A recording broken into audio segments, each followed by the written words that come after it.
Good morning, chat. Welcome to the stream. My name is Penbu. I'm the programming, puzzle gaming, music making VTuber on Linux. And today we are doing the music making portion. We are going to be composing using MuseScore. Uh, well, it was going to be something from the what do you call it? The improv stream from last week, but I had an idea yesterday, and I thought it would be maybe not better, but you know when you have a gem and you just have to do something with it before the ideas go away. This is what happened. So we're going to be doing that today, and we'll save the idea expansion from the improv stream for another week. I hope that's okay. What I have on screen here is MuseScore. It's a score writer, not a DAW. I make that be a very big point. It's a lot of VTubers when they have composition streams. Cynthion, for example, good composer, but she's a DAW. And nothing wrong with that.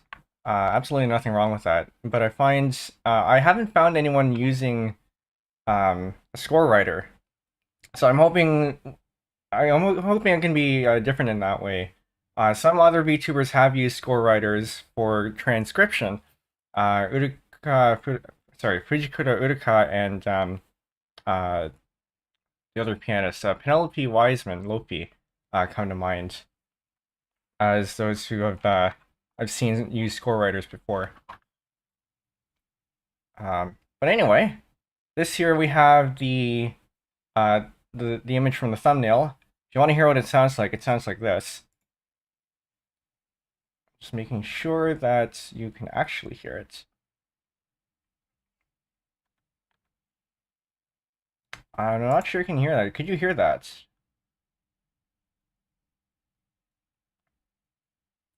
Where did my sources go? Hold on, give me a bit. I had this all set up before stream, and then now it just happens to not be here. Professional streamer. I guess I'm not professionally quite yet. Maybe it was this one. Okay, I think that should do it. OBS, please. Okay, no, I think that's it. Transition in, and hopefully now you can hear it.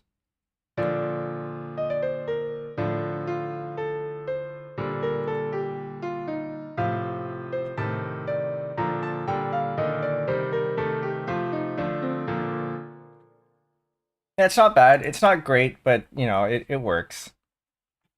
But that is not what we're going to be expanding on today. Maybe we'll revisit this one in the future. But for now, that is just a thumbnail. What I will show you, and rather have you listen to, is what we're going to be expanding on today. And for now, sit back, relax, enjoy, and then we will get to actually doing something with it.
did you like that?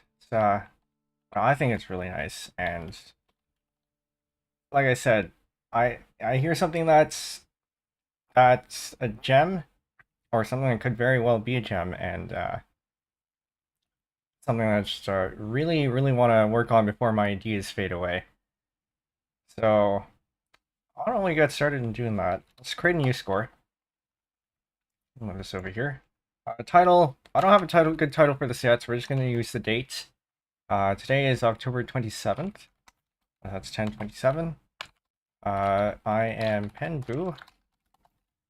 And copyright 2023 Penbu CC by 4.0. So I do want this to be openly licensed. And so we're going to go with the Creative Commons Attribution license.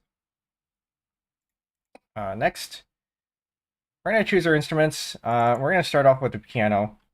I don't think it's going to stay as piano, but for now we can start with that. And this is in D, which is 2 sharps. We may consider transposing this later, but for now it is in D, a D major, so we're going to start with that. It is in 4/4. We can keep this at 32 measures. We can always expand later. And the BPM is roughly 72 beats per minute. I checked earlier. Okay. So zoom in a little bit more there.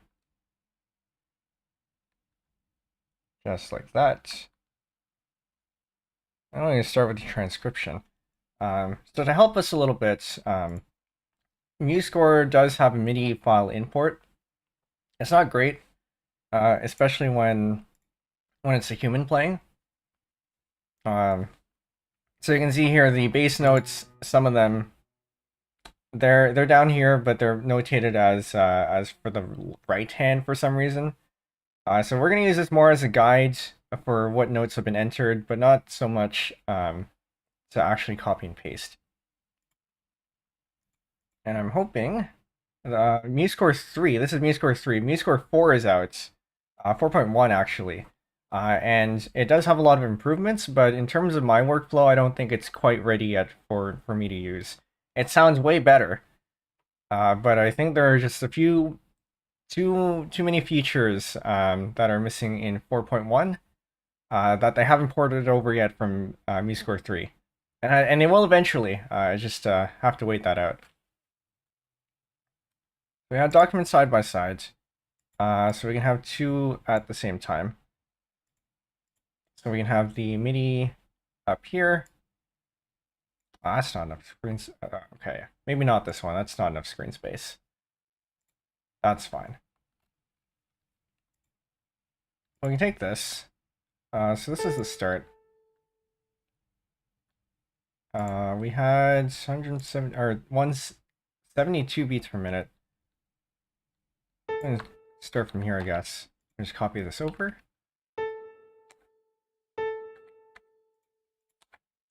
Will you play? I'm pressing spacebar and it's not playing. That's not good. There we go. This hopefully this isn't too quiet. It's a little bit quiet. I'm gonna turn this up.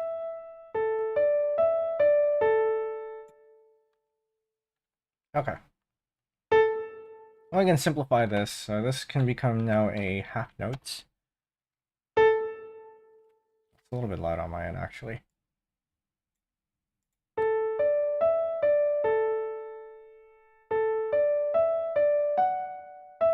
Well, that sounds about right.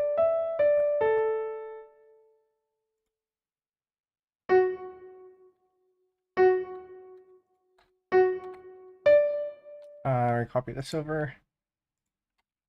I'll turn this into a half note again. Remove the staccato.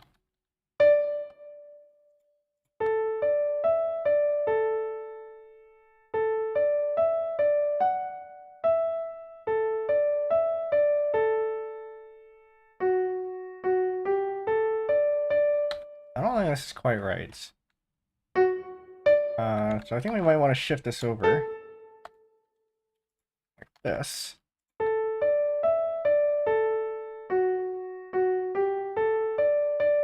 That sounds much better.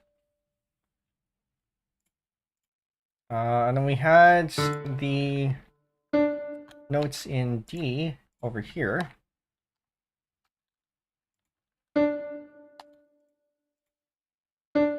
And we can make this a dotted half note. Okay, that sounds pretty good. Put in some pedals to make it sound nicer. Let's use this one. This style is starting to fall out of use. I hear it's being replaced by the bracket style. Like this style. Put that in a better spot. This style where it's a little bit more clear about when it starts and when it ends. We do want to be a little bit more loose with this, so I'm going to use this style here.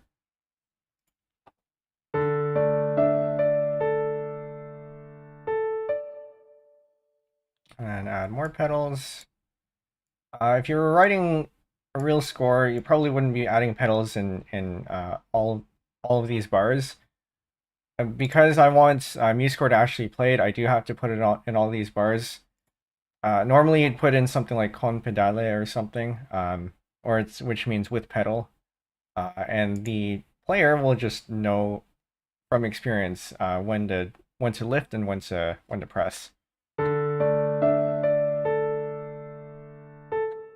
Okay, so our chord progression here is a D, and then an A, and then a B or B minor, and then a G.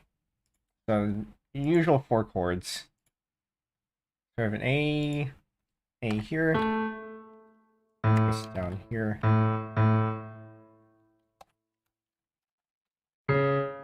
A, E, A, what we had. Again, dotted.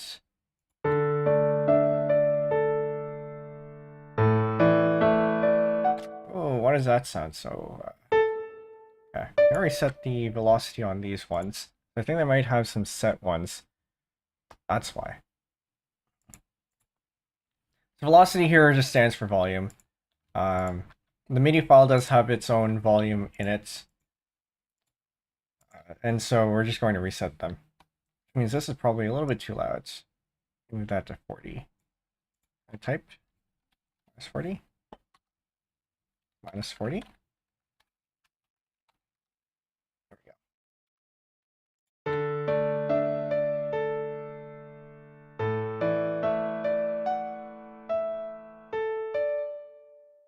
And you notice how this stops in the middle of the bar here. I think MuseScore 4 has that fixed where it extends all the way to the end. MuseScore 3 unfortunately does not. So we might have to adjust that manually afterwards. The next one was a B minor. So that would be B, D, F, and another B. Oh, I'm gonna insert.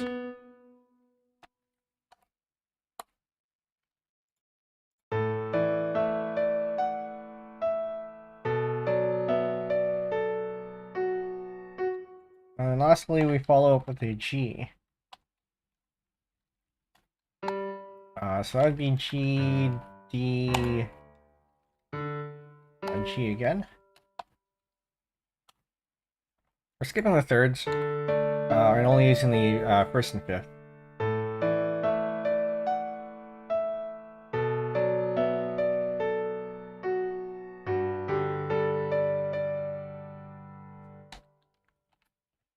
And then let's save this so that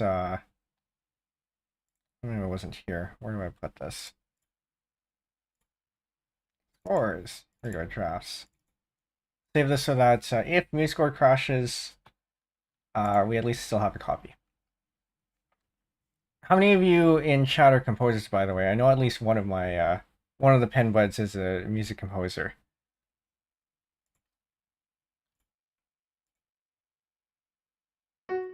Okay, that's the first 4 bars done.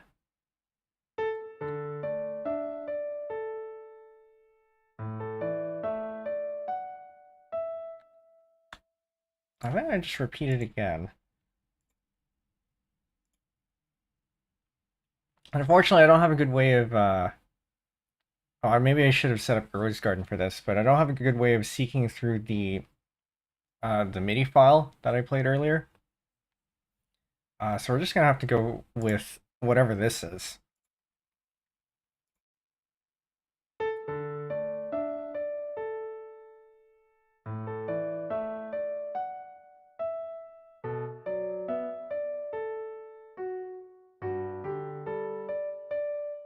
Sounds like I do another repeat. So what I can do is I can put in a repeat sign.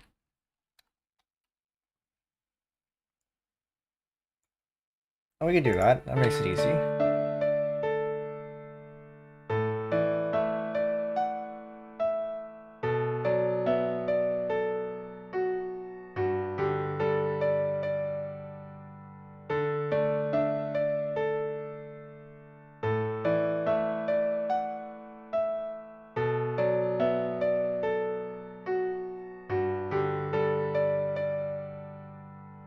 But I think I changed it up afterwards.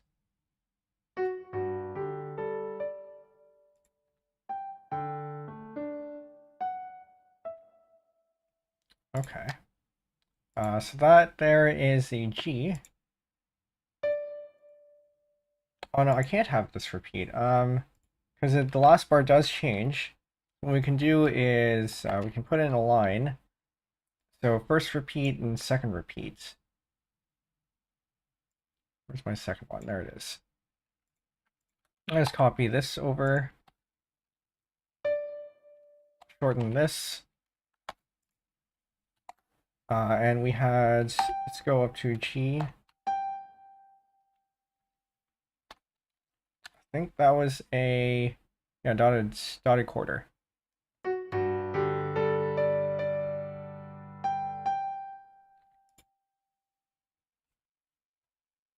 Continuing on.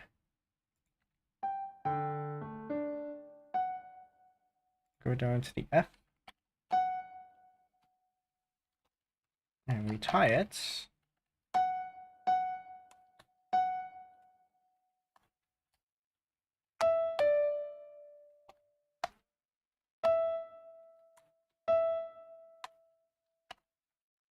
Ooh, do not want to do that.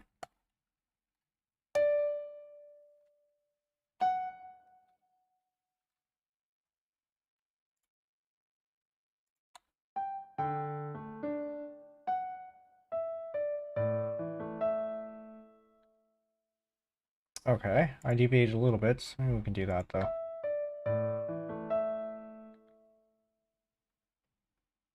Maybe I do want to turn up. Okay. I'm gonna open Rose Garden and hope things don't crash.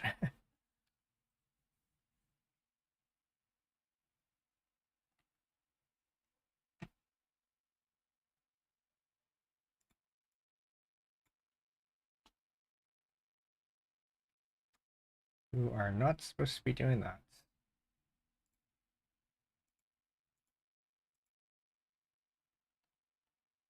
And now, where is my MIDI file? Give me a bit.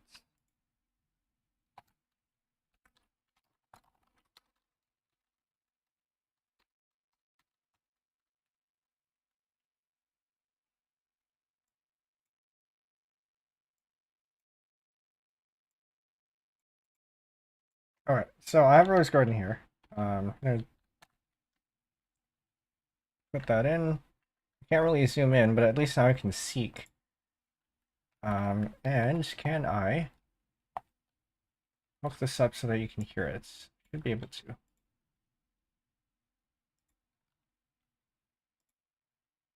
Gonna disconnect a few more things.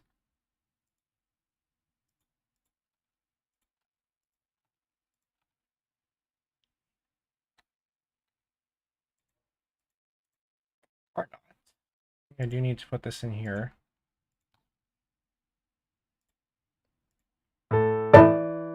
Oh, sorry about that.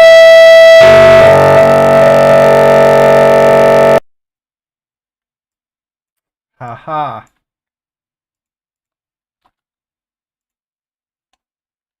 Oh wait, that was a That is why you do not do things on the fly. So we're just gonna have to put up with that.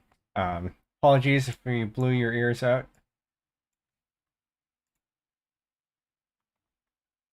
Anyway, back to this.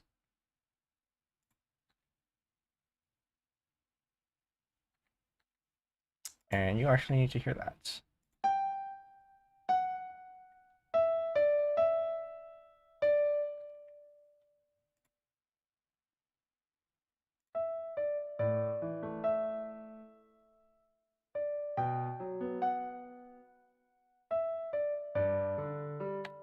You know what would be smart actually is if I had prepared an audio file, which I think I do somewhere. I'm gonna go find that because that will at least let us skip through places.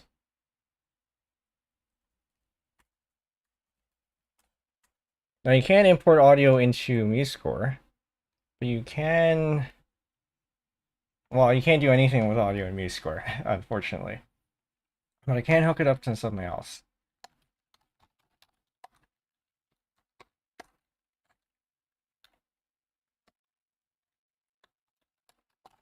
So I will do that.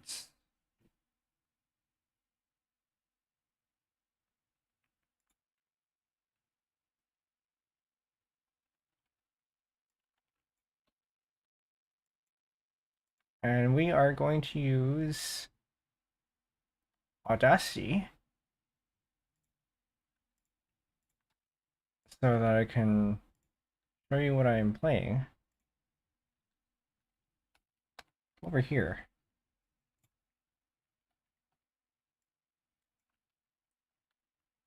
So where are we? And you can't hear that. Let me let you hear that.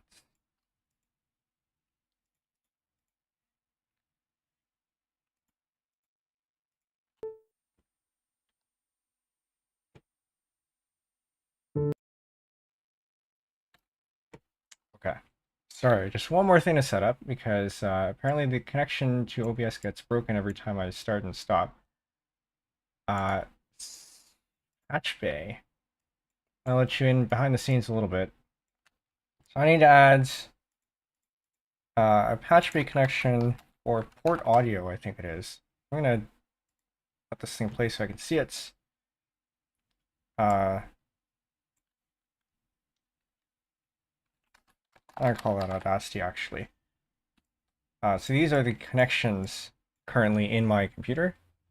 I'm using QJack CTL. Behind it is a Pipewire instance. And we're looking at connecting the Pipewire ALSA Audacity. And hopefully I can just connect this in here. Okay.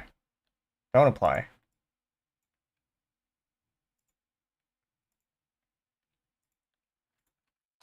Audacity. Add plugs. And we can connect this over to OBS Studio. And does that make it work?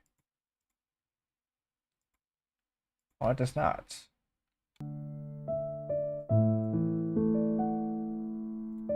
Save that. Replace it. Activate it. We should be hearing something. It's very quiet though. I'm gonna turn that up a little bit more. Show amplify and then allow clipping a little bit more. Okay, you should be able to hear that now. Move this out of the way. This out of the way. I come back to here.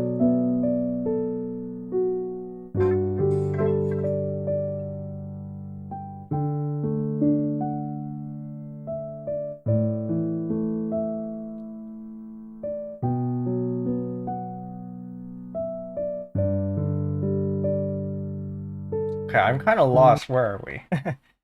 I don't know if you heard that notification. Apologies. It's I have my phone on Do Not Disturb, but I do have a few things letting through, like the front door, which I'm not actually expecting anyone, so I don't know why anyone is calling me. But they did have issues earlier where so they actually changed out my, or rather the buzzer system for the apartment here. And for the longest time, I didn't have a buzzer number because they didn't port over the old buzzer numbers. So for months, because I don't get any visitors anyway, I figured it wasn't a big deal. And the office hours are very inconvenient. They're all during work hours, and I have a lot of meetings. Um, so I can't really go down and get that fixed. But I did do it recently. And the first time they messed up and they put me on another number. So I've been getting calls from the other number now, but they were supposed to have fixed it. So not sure what's up.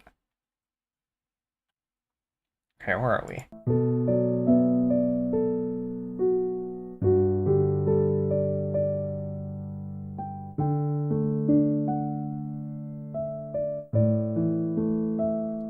Okay, there we are. What we actually want to put up here. Also, thanks for lurking. I know how it feels to lurk because I'm a bit of a lurker myself. So each and every one of you are appreciated, even if you don't say anything. This needs to be a quarter note. Actually, I do wonder. I do have the bot set up with a lurk command, but I don't know if it works. I guess it. Oh, there it is. Except, okay, the substitution doesn't work. That's okay.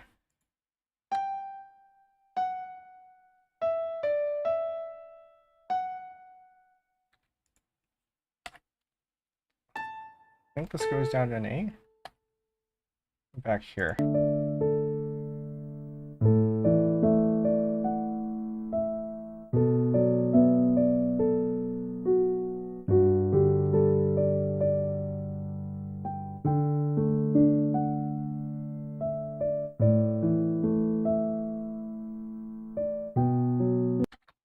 Okay.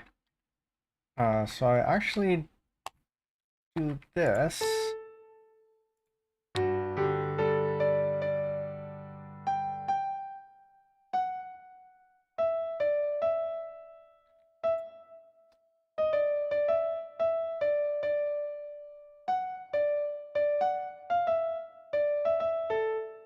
Let me repeat that.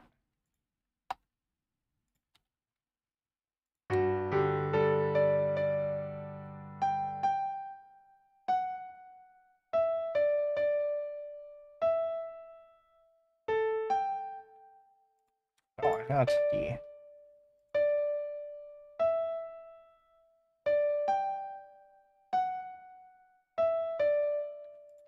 And this is another D.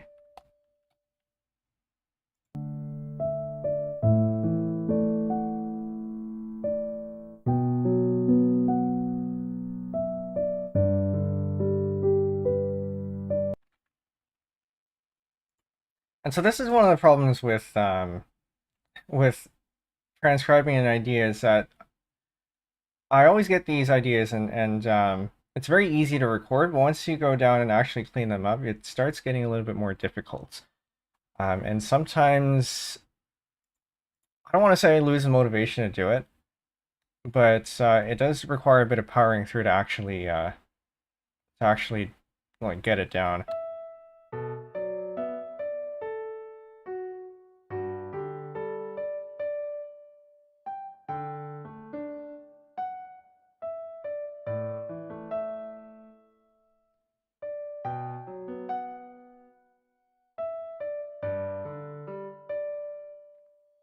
It's very difficult when MuseScore doesn't actually render this properly. I wish I could get Rose Garden to work, but clearly not. Maybe we'll get that in for next time.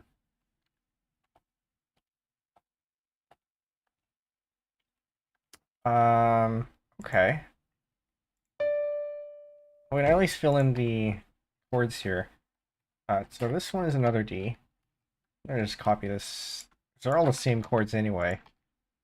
And then we can expand on those later. Well, change them up a bit.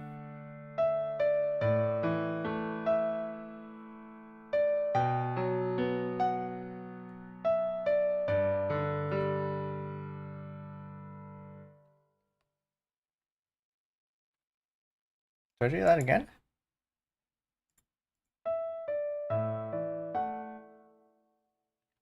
Let's go back to the audio.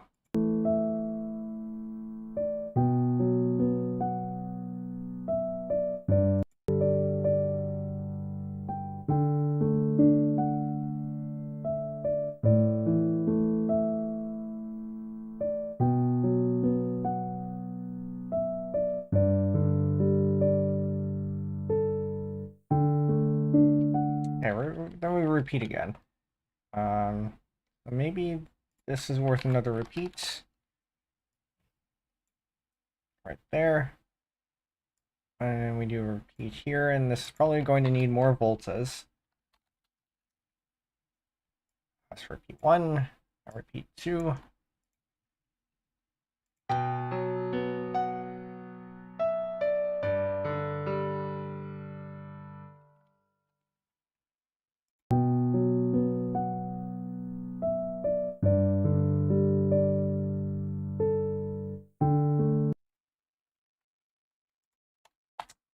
And then we have another one here, and I think this is an A.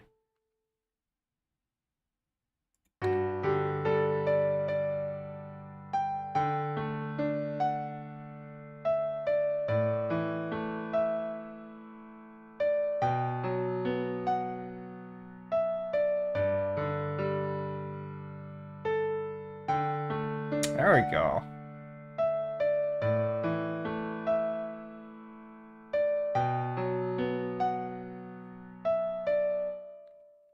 We need to finish that up. Is that allowed? I think that might be allowed. I can't remember. There are certain rules about going across beats, where if you notice here, this could be expressed as a dotted quarter note, but that violates one of the rules about going across beats, and it doesn't. Like some might notate it this way, but it's often preferred that you use a tie to lengthen the note instead. Because here now you have a clear separation between the first half and the second half of the bar. Whereas with the other one, you don't.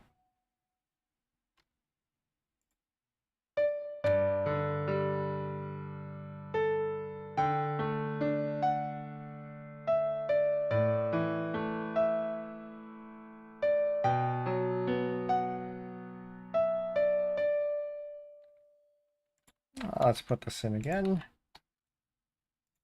Well, then what else do I do after that? Goes over here.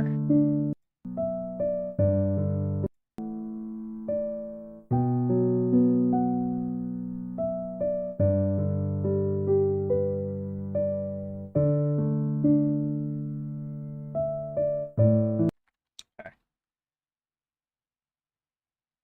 Figure out where that is here.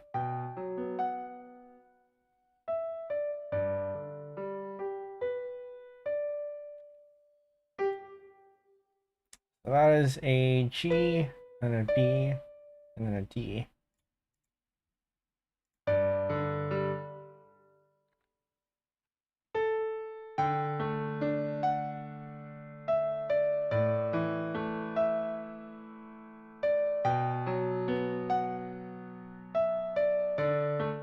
Oh, that's the wrong chord.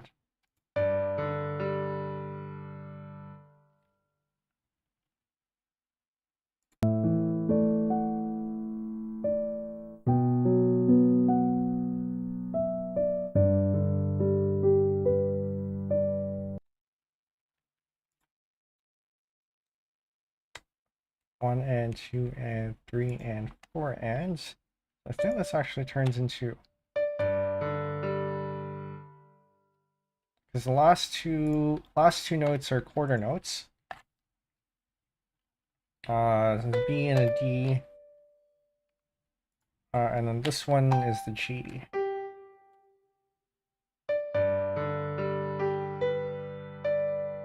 That sounds the same.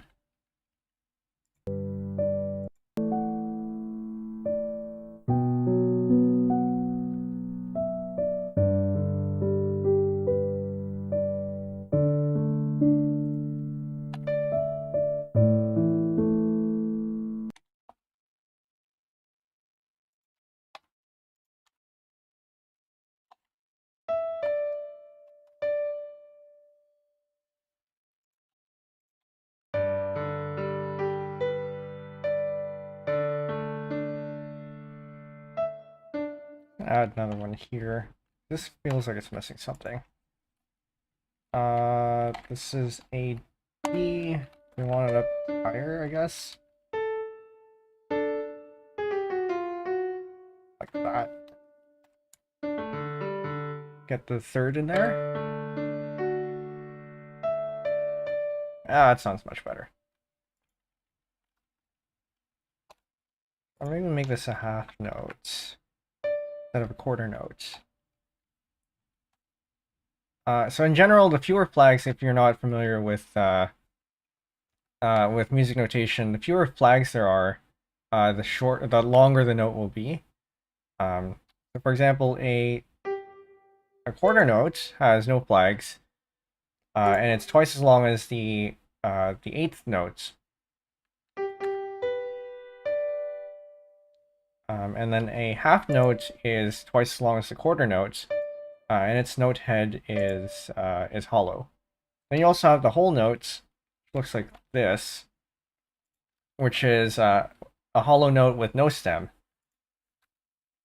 And that's usually about as long as you'll get for your typical sheet music. There are longer ones, as you can see up here, but you don't see them very often. And then you can put a dot in front of a note to add half of its value to the note.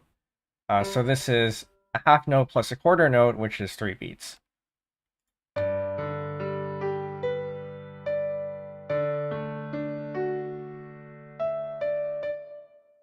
and then we want the next chords. I want to lengthen this a little bit, so this is now a D. Is that a G? That's a D. That's an F. I tie that together. So they sound as one.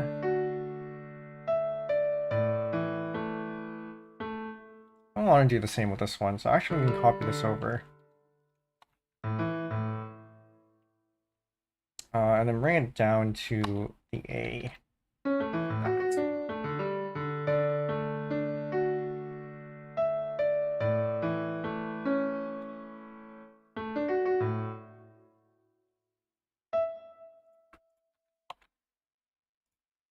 I think I did the same thing here.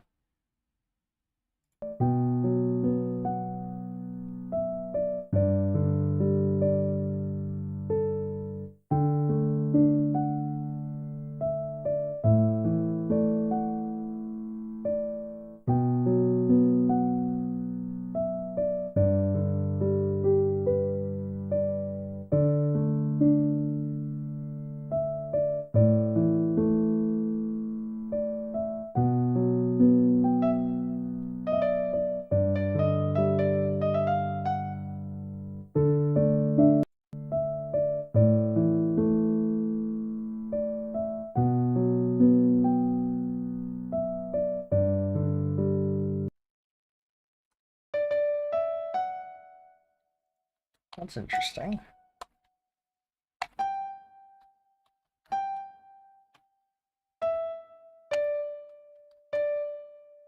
I like that though. So this one got, oh, we don't want that. We want this one. Where did that put that? Oh, where did that paste that? Okay, whatever.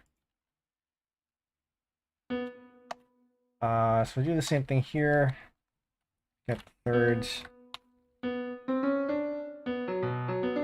then copy it over and tie it.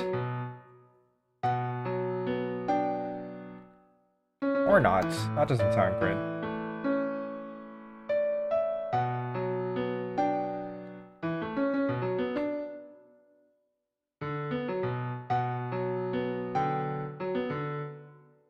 I'll just leave that off for now.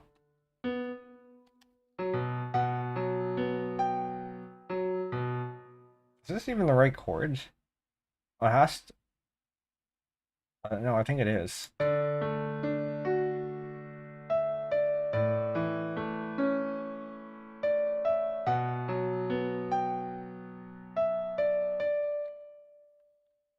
Yeah, I think we can just leave that as is, actually, because this is a good continuation. So B, D, B, and then we have the G here,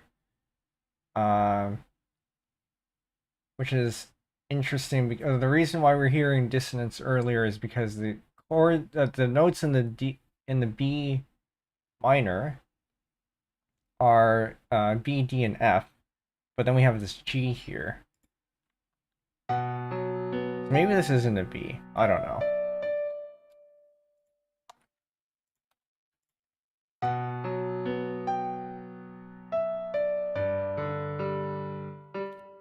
I think we can make this one into another one for the third. No, that's correct.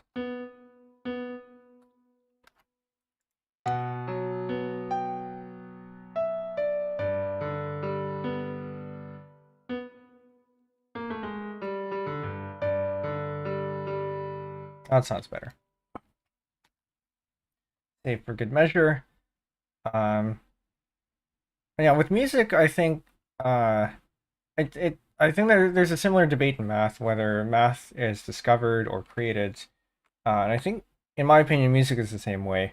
You can be creating music, but a lot of it is, in my experience, discovery. You discover what sounds good and uncover the good bits, and you can refine it to make it sound even better. So let's start from the beginning.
This needs something.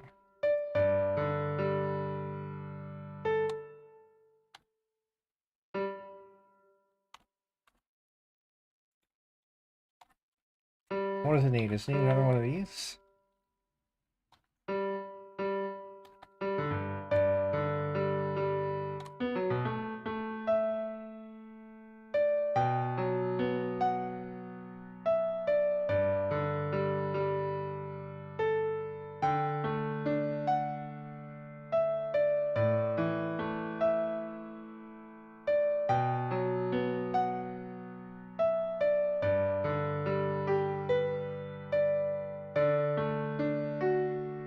That doesn't sound too bad.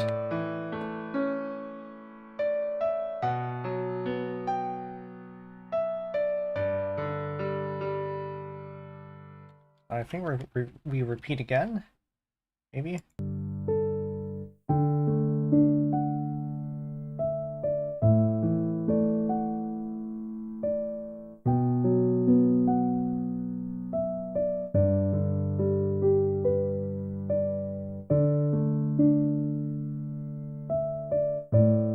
Oh, we don't. Well, no, this is this part.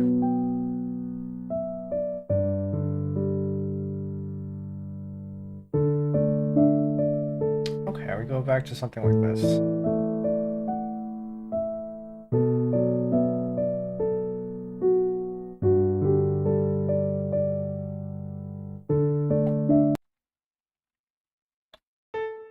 Copy and paste. This is the nice thing about doing this digitally, because you can just copy and paste. If you're doing this by hand, and it is possible to write by hand, I'm not very good at that. Just like with writing text by hand, you would have to write it all over again.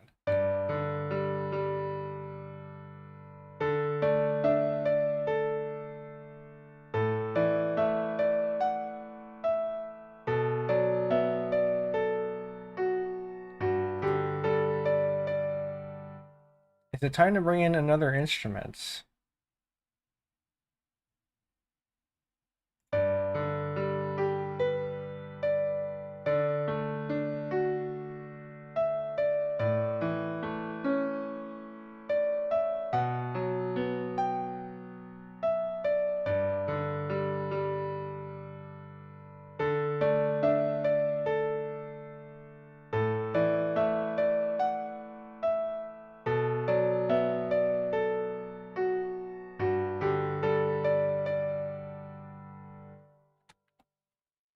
Maybe.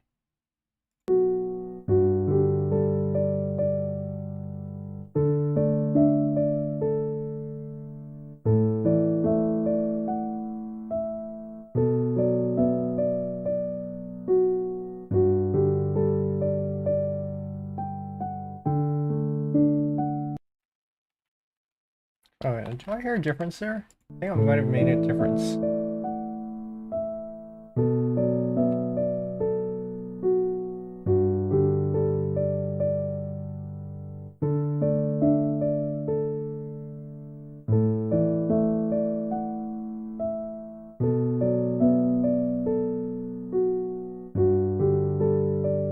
Maybe not for the first time. But there is a variation where instead of this one, copy it over. Instead of going down to an A, we go down, stay at a D.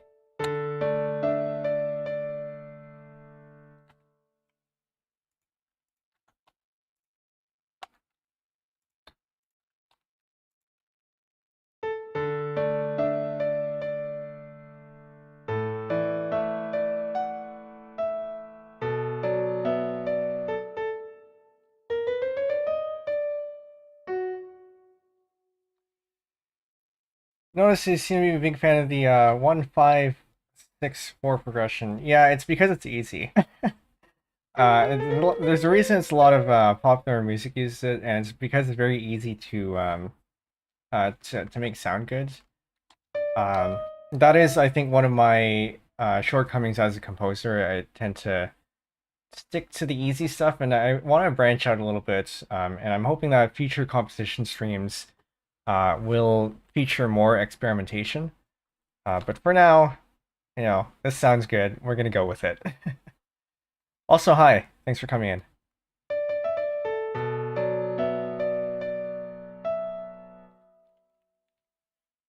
I don't think that's what was in here, but we can work with that.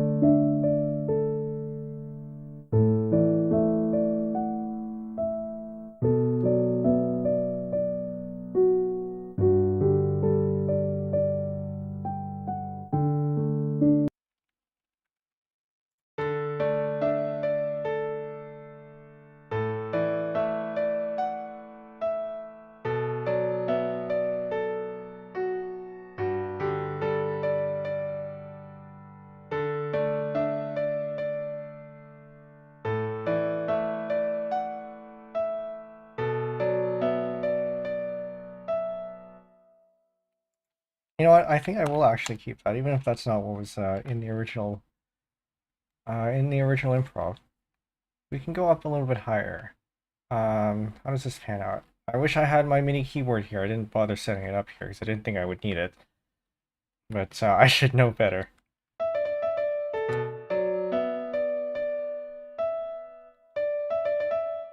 I think that goes up to a G.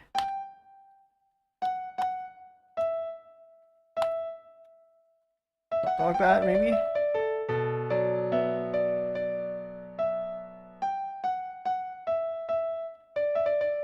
No, I think you need to go down to a D there.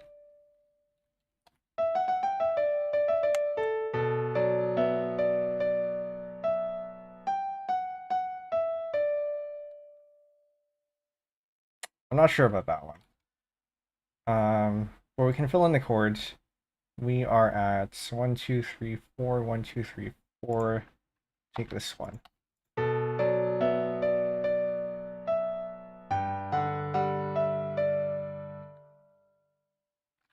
Sure. Start from the beginning.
I feel like that could. This is good, but I'm not sure if this is the place for it. A lot of text. But in summary, that you said that you just like the progression because it feels like it front loads attention and backs away. No, I completely agree. It's a progression that has a lot of. I mean, I guess basically what you said. Um, and being only 4 chords, it doesn't leave a lot of room for um like for additional tension, which is sometimes what you want. Um, and I don't know. No, I do agree with you there. Um, it doesn't make this one sound very nice, though, in my opinion. But yeah, hopefully in the future, because I've gotten into a bit of a rut running 4 chords, which is not good. And there are, as you said, there are interesting things that you can do with it, but after a while, it all just sounds the same. I think it was Axis of Awesome that made a video on mixing up a bunch of songs that were made in 4 chords. It's very good mix. If you haven't heard it, you should listen to it. But it does highlight how overused it is. And yes, the video does lag less because I did remember to turn on low latency this time. So at most, I think it's about 2 seconds of delay between you sending it and then actually showing up on the video.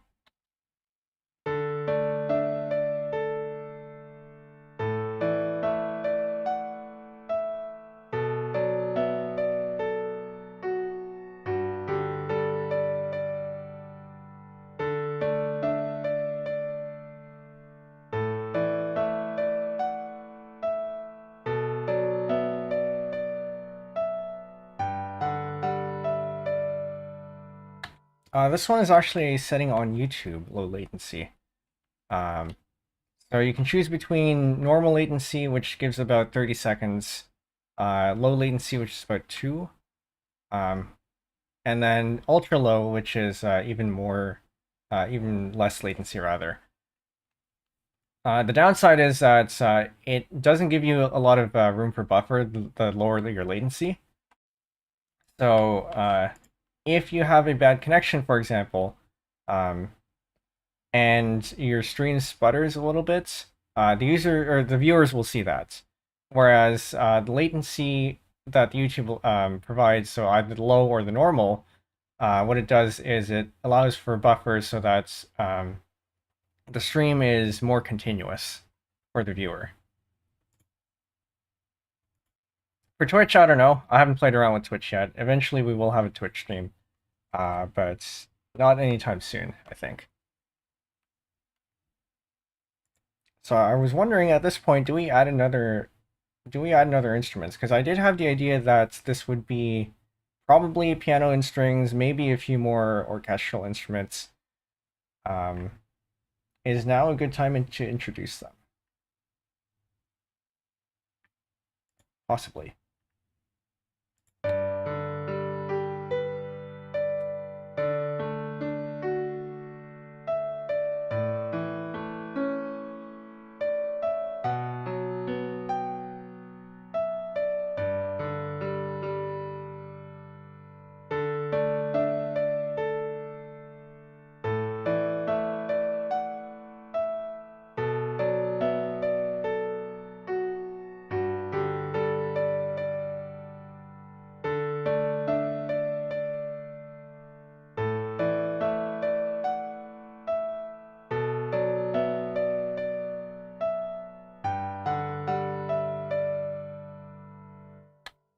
Maybe we'll repeat this again, but with more instruments.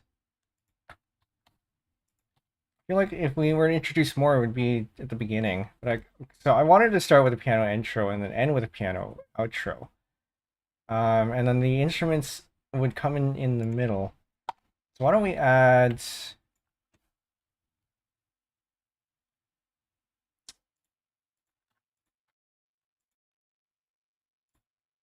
I guess,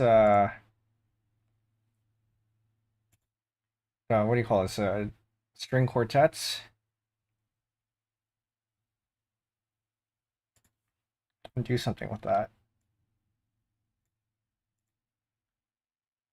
That's too far.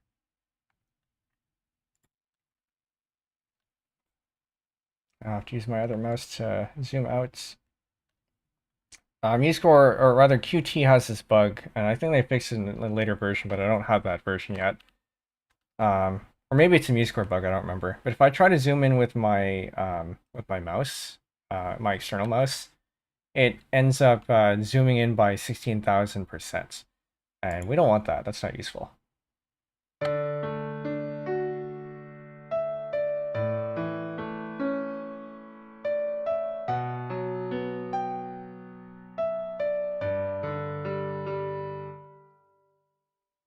Already played that part.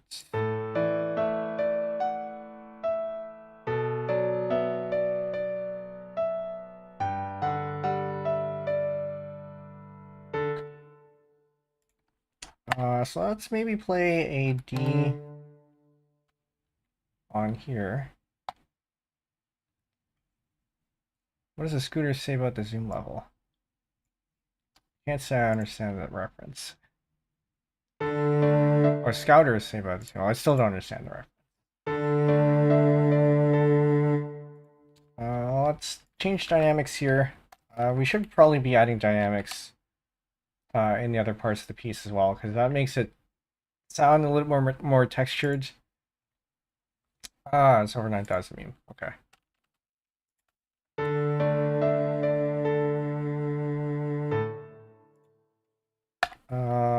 And we had an A. And a G.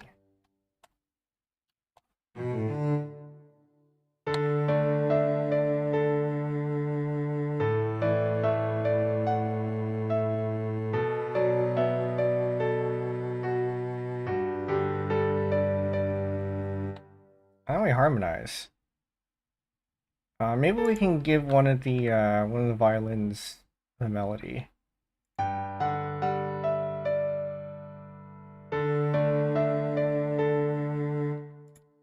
Let's harmonize first. So this, we have a D, which means we get an F and an A. I guess we do that. Also put it on piano. Why did I scroll up? I had it earlier. There it is. And then put the A on here. We might mix this up later.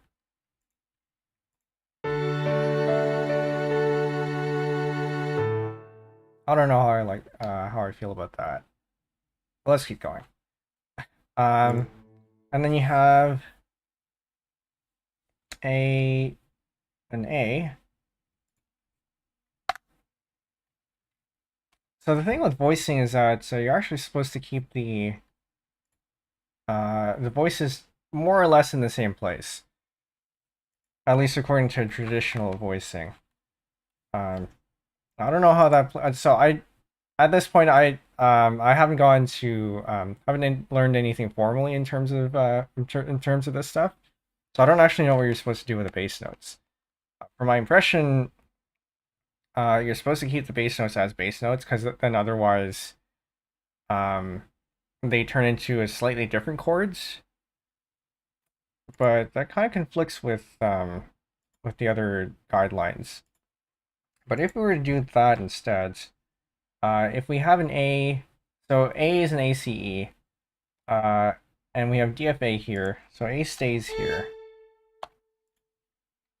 and which means one step, no more than one step. We get a C here, which means then this leaves us with an E. Yeah, that's one step. And you notice how they don't really move too far. I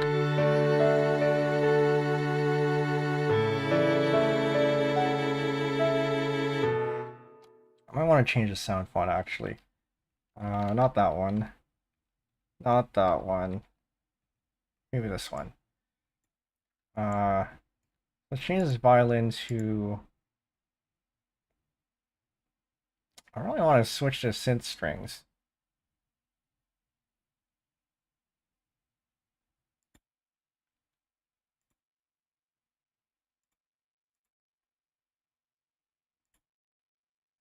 Yeah, inversions of the chords. Now, I mean, it's still the same chord, but it just sounds slightly different. Which I guess is not necessarily a bad thing. But okay, so what happens if we do make this synth strings? It's gonna sound different.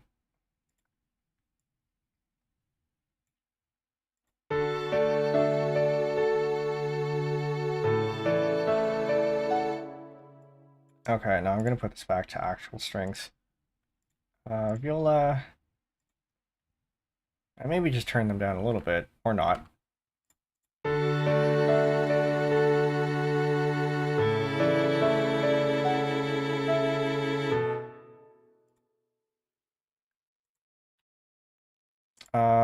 Okay, we'll continue with the harmonization. We have B minor, which is BDF. So I guess this goes back to a D. And then, where is our F? I guess this would be our F. This would be our F. And then this would be our D. That's too far. Okay, that's wrong. Is this the D instead? No, this would be the B, because we're missing a note. That's better.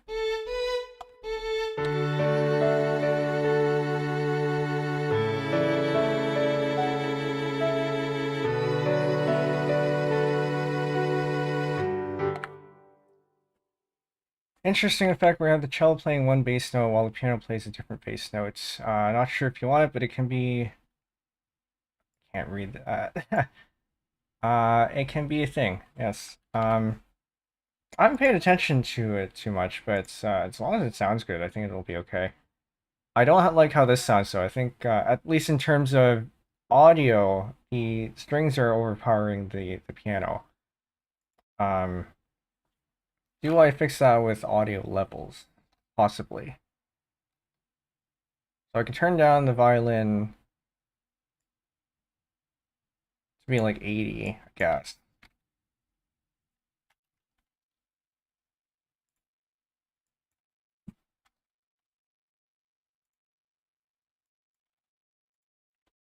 So one thing that I used to do and you shouldn't do is adjust the volume with the dynamics, but you want the dynamics to be what is considered to be, I guess, the interpretation and not so much controlling what it sounds like through the synthesizer. Because if you were to hand this to sheet music and then you have, they all have, um, I don't remember what the double P stands for. Um, anyway, double P is quieter than piano here. Piano means quiet, and adding more P's makes it even more quiet. But to make it sound quieter while still maintaining pianissimo, that's what it is. Yes. If you want to make it quiet in the recording because the audio recording is too loud, but still want the quality of the piano here, you want to notate this as piano and then turn it down in the mixer, or in the individual note velocities here.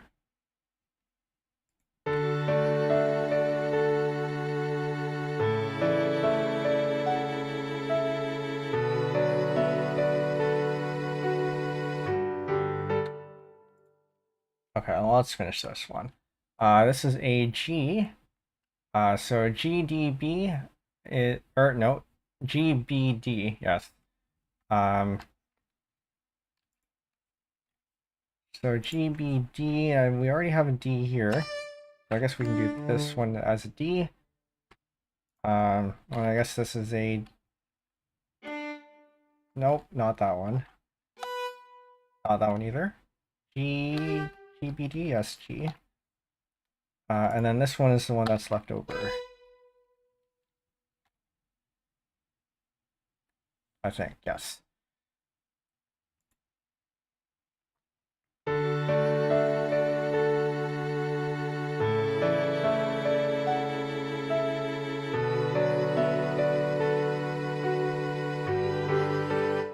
That's not right. Hold up. I feel like I'm missing a note here. Wrestle with score indication that makes stuff sound right and just giving up prioritized notation. For me, because I don't have anyone playing the music, and I want to be able to have people hear what it sounds like, I think for me the visual notation and the playback are equally important. Although I know for you, given our chat in the music making channel, and as you said here, you prioritize visual notation. Nothing bad with that, of course, but it's just different priorities. Okay, so what note am I missing here? I need a G. I'm missing a G. I need to turn one of these into a G. Oh no, this is the G, isn't it? Yeah, no, that's the G. So I have a D, and I have a B. So actually I have everything, but this doesn't sound good.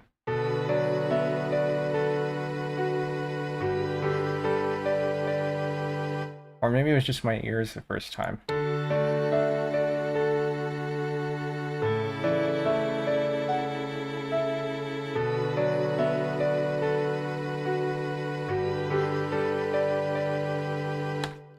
I don't like this progression. Or not the progression, the way the cadence, I guess. Or however you call this this jump here. Something about it just doesn't sound right. I think I need a low G. What would happen if you put an E in the cello on the fourth chord? Put an E. Given an E minor 7, which contains the G chord but could act as a substitute. Well, let's give that a try.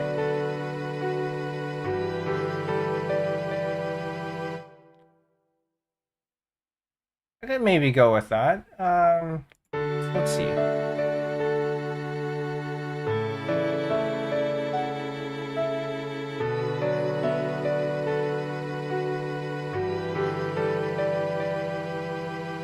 I think I do like the sound of that better.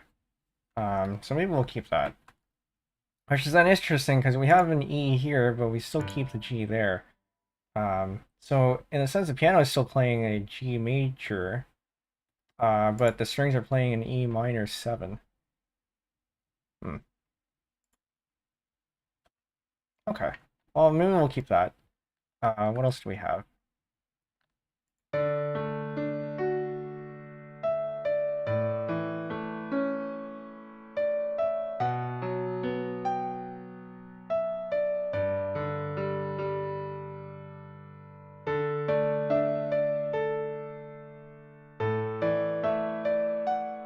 All right, there's the bottom half of the page.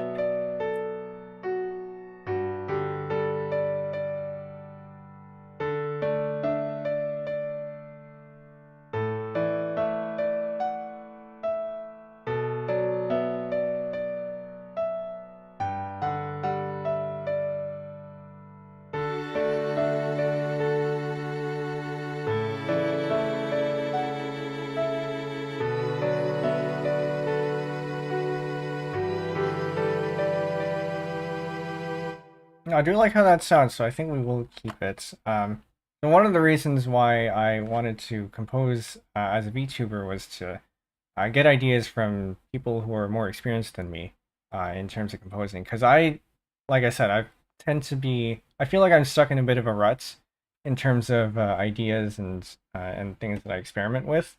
So it's good to break out of that. Okay, so we actually left one of the violins empty, and maybe we can let's see what that sounds like first. Copy that.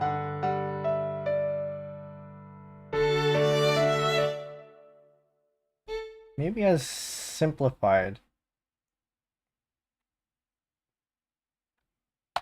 And maybe with less. We'll make this a little bit louder than the other one. So mezzo piano.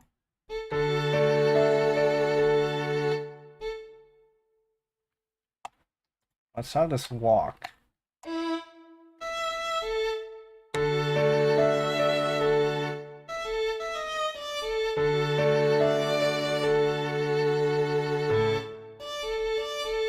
Okay.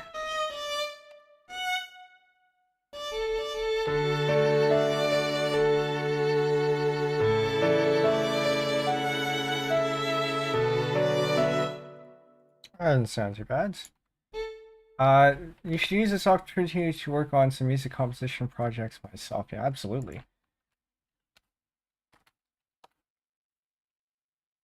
I know when some VTubers have started working on certain things that I have been interested in, it's motivated me to actually do them as well. So if this gives you inspiration, please do that.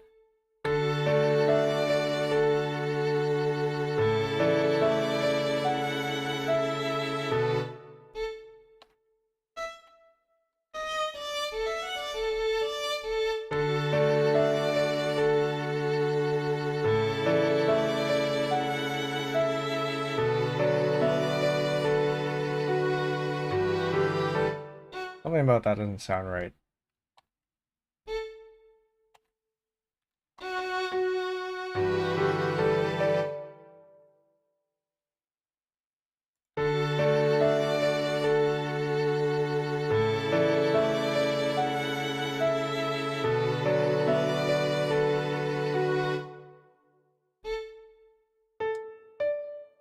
It's a good technique, just simplifying the melody. So it's outlining is a good description there.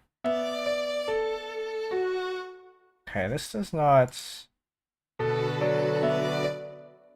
There's something about this chord that doesn't sit right. So this is an A. And our chord progression is a D. This is a B. Oh yeah, because this is the B. Okay, so now we actually have some dissonance here. Because we're playing primarily A's here, but this is a B minor chord, and A is not in that chord.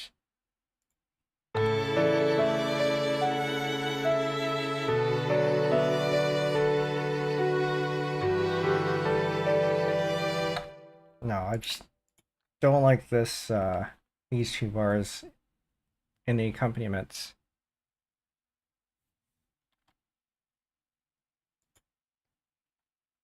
And B minor 7 chord of the A. Yeah. So what do we do about that?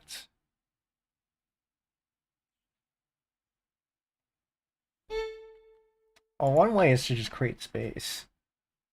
Well, that's too high for the violin. So MuseScore does have some helpful indications where certain notes that are out of the range for an instrument are highlighted in yellow for things that maybe experienced or advanced players can play, and then red for things that are just impossible with Can you really just go up that high? One more. Okay, I think that's a red, yeah. Red for things that are impossible to play. I think that's where it was before. Okay, so if you can't do that, you have to keep that down there. Can we lower this? I don't think that... Yeah, no, that doesn't work either. Alternatively, you can move this to another instrument. We can put this on the viola. And change it to a straight D major chord. We could try that.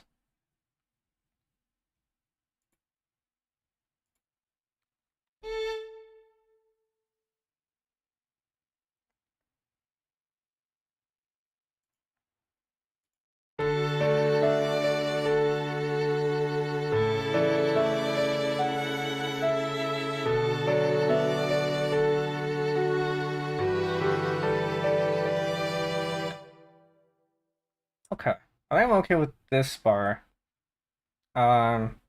Still keep the D in the strings, but keep the B minor in the piano. D, G, B. I guess it's not entirely. I don't know, because this is an F. Sorry, yeah, I think that works out.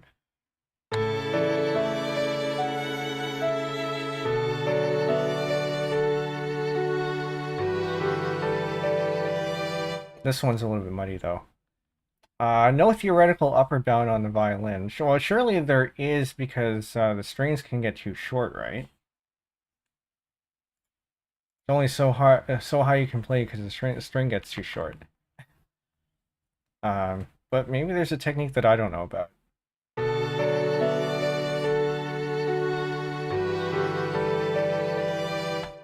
Oh, this one's pretty muddy. Why don't we turn this back into a G? Put it down there. But I think with that we kind of lose, because this is already a G. G, B, D. We don't necessarily need to keep the stepwise. It's just kind of nice to. What did I change that to? That is a D. And then this one is still a B, so I think that covers the chords.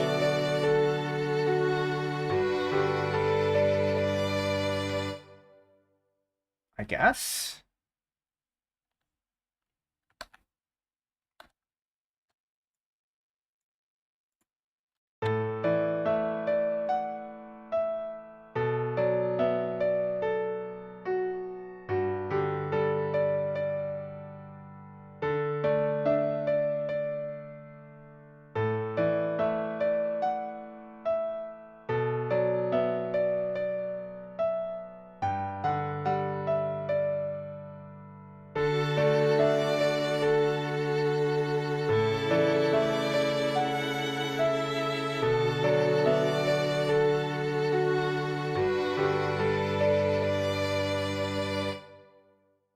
Something about this portion still feels a little bit muddy, but I think that can be okay for now. Real upper bound versus theoretical one. I guess, yeah, you could. There are 5-string violins do exist, and I guess you could add a tighter string to get even higher notes.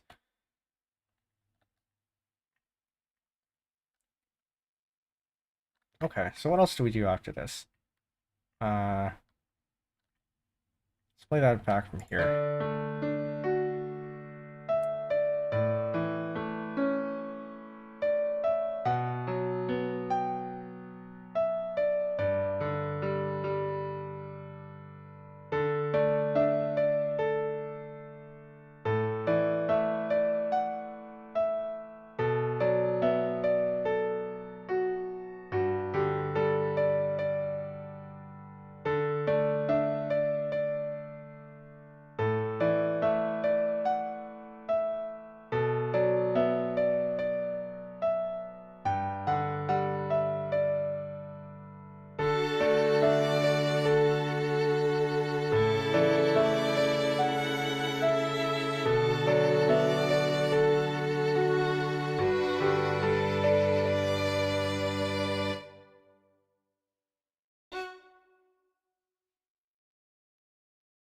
Maybe we'll come back to this one for later.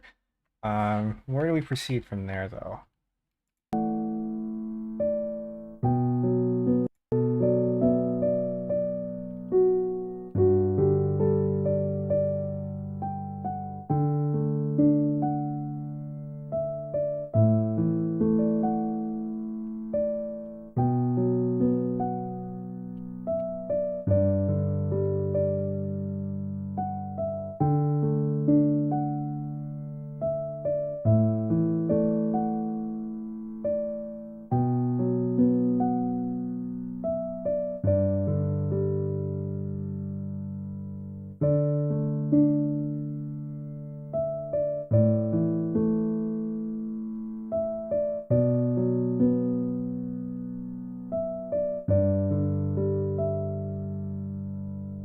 I think that's where the improv kicked in.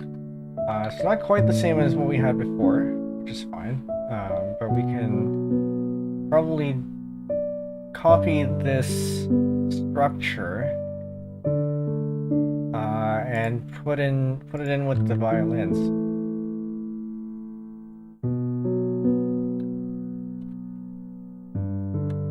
Yeah. Fair. Not running. It's not like piano where we run out of keys, but I guess piano you can also add more keys. Not as easily though. Now, in terms of composing for piano, I think it is one of the easier instruments to compose for, at least as a baseline, because the only thing you really have to think about when composing for piano, in terms of restrictions, is make sure you don't go over an octave for a single hand, and don't press more than 5 keys. And even though then you have some more advanced techniques where you can press more than 5 keys, and some people can stretch their hand for more than an octave at once. So even that's not a hard and fast rule.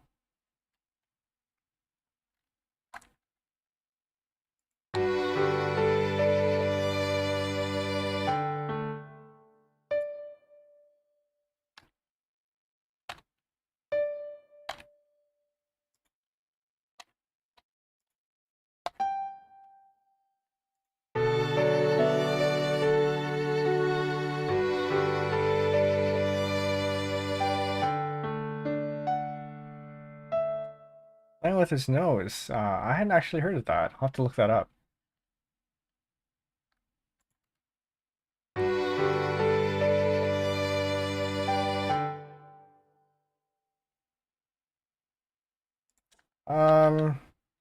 We could go lazy and copy this. I kind of don't want to do that. I feel like we should add a little bit more texture. Not quite sure where to go with there, though. But we can try copying this into here. Ooh, I like that. Okay. I might transfer that melody over to the violin.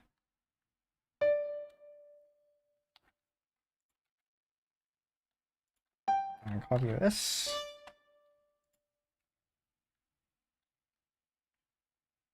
Where did that go?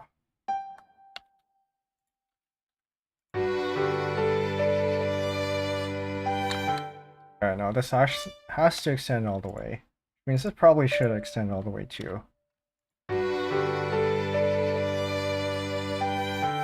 Or not. Doesn't have to be the same.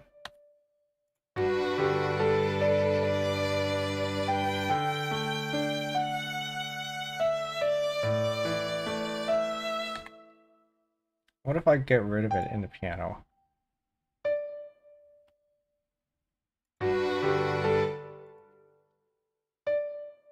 Turn this into half notes.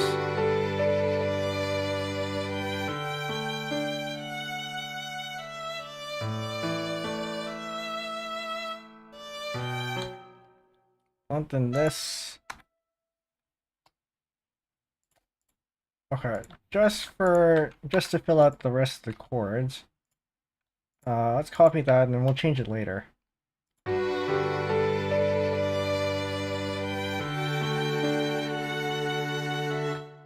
And I need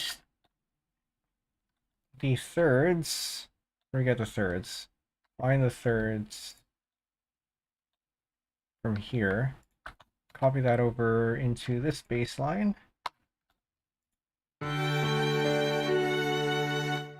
And then maybe move this down. Oh, no, don't do that. Move this down an octave. Oh,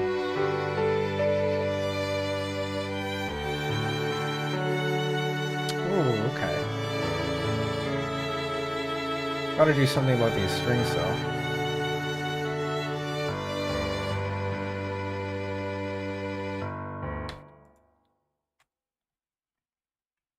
Some of these are a little bit too low, I think. Okay, so what to do with these strings? Let's play that again.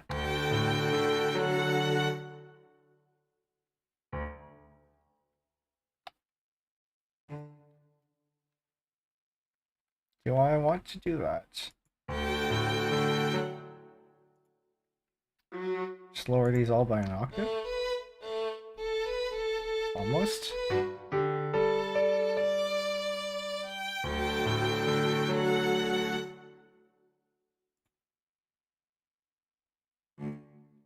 Maybe I can have this do what the piano was doing before. So copy over this one.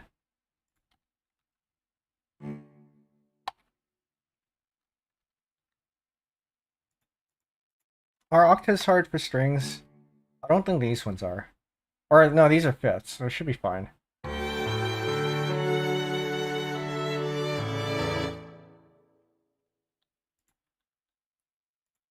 Cellos don't usually get a lot of action, so I'm hoping this is probably okay.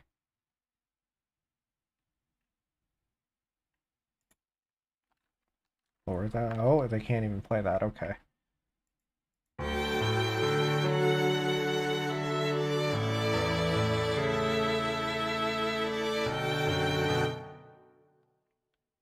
Can I raise this up by an octave? No, not without issues.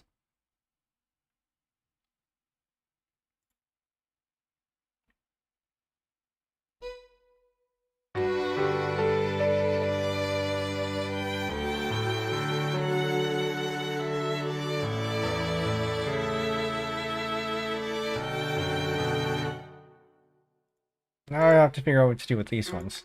It was, it might have been David Bruce who mentioned that checking the range isn't good enough for composing for different instruments because it's not only can the instrument play it, but also is it easy to do so, and what is the tone and the quality of the sound in that register. So for example, we don't have a clarinet here, but a clarinet in its like first register is very smooth, whereas in its second and upper registers, it's a lot more. I don't want to say sharp because that means something, but it has a different quality to it, and you want to make use of those sounds, the difference in the sounds, for the texture that you want to achieve. A piano too. If you're all the way up in, say, this octave instead, put it up 2 octaves. It sounds.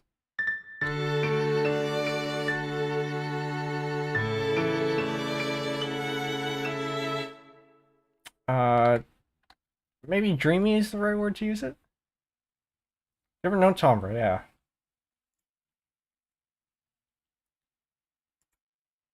Okay, so what do we want to do with this one? Do I turn this into a round? I don't want to turn this into a round. But the chords are the same, so we could. No, that's too much. What if we put that down here?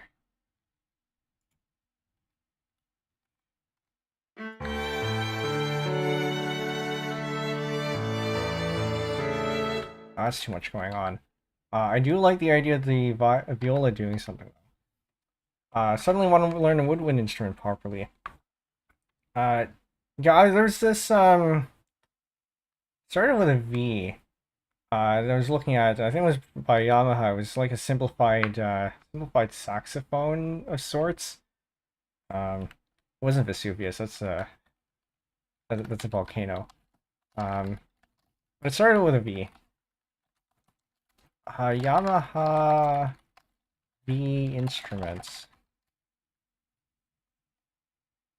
No, I'll find it and post in Discord later. It's of course the one time that you need it when you need to recall it that you don't remember. So I was looking at that one as well. The only woodwind instrument I know, I think, is the recorder. And then I learned a little bit of flutes in high school because during our high school class in grade 12, one of the sections was swap instruments with someone. I was on the glockenspiel, and I taught the person I swapped with to play the glockenspiel, and then the other person was flutes, because there were a lot of flautists in the in class, and so more likely than not, you'd end up stuck with a flute. Not that I mind it. Flute was a good instrument. It is somewhat difficult to get into. I feel like I did a lot better when I started learning than when I ended, and we had to play a piece to test our abilities once we finished going through. I think it was a week, and it came out very airy. I've also yet to try one of the reed instruments. I think I've been avoiding reed because they have to deal with a reed. But I guess it's something you just have to put up with. Brass. Yeah, brass. So there's my sister learned to play the trumpet for a bit. I don't remember if I ever tried it out. In elementary school, we did. We made, there was a music program where we made instruments out of household materials, and one of them was a pipe trombone or PVC pipe trombone, not a trombone, something like that. And so I think I do know at least how to do the embouchure for brass instruments.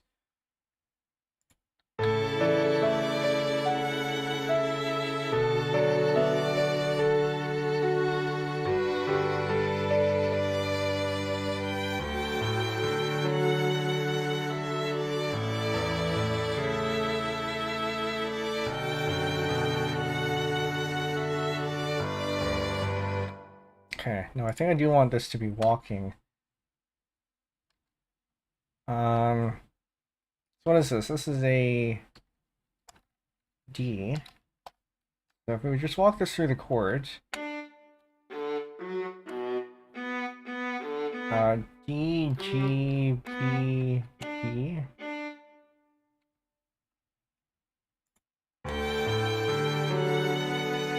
That's not good. Why does that clash? Or maybe I make it do the same thing as this, just harmonized?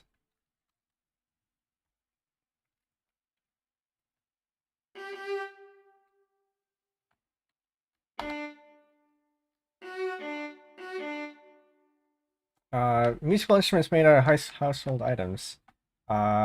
Import, export, global chunk. I'll definitely have to, yeah, I'll definitely check that out. Because one of the things I am interested in is just making music out of anything. The bucket, for example, is one example. Although the bucket is very easy to make into a drum.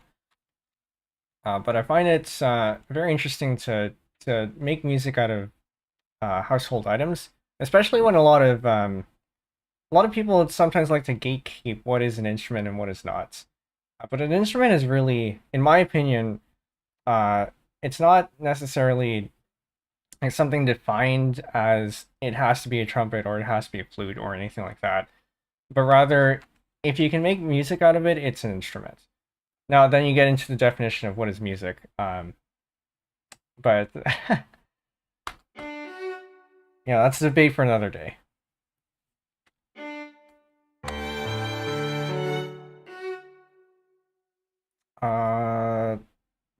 D, F, A. I guess this can stay in F. Make this a D. I'm gonna put this back down to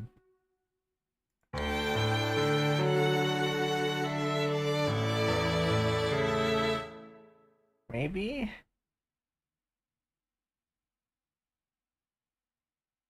Or maybe we mirror this.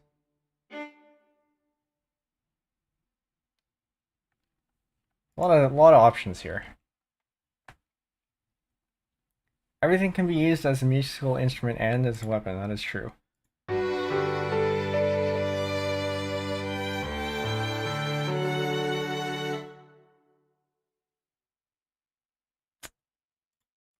No, this isn't quite right.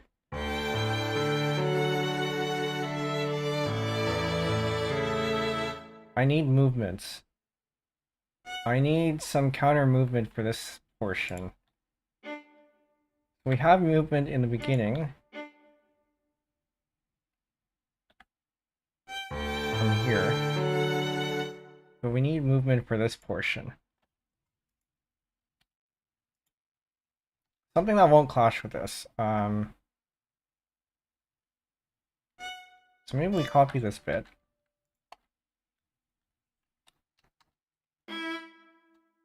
But then...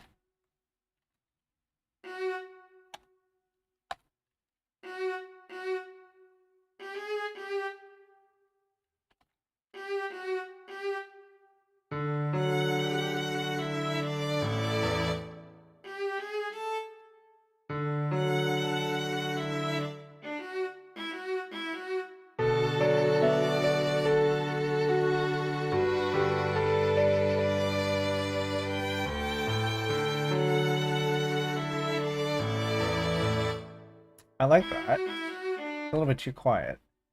So make that a mezzo piano and then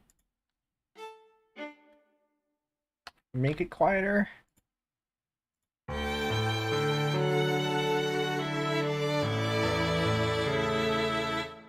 Sure. Feels like it's a little bit empty in the beginning though, but maybe that's okay.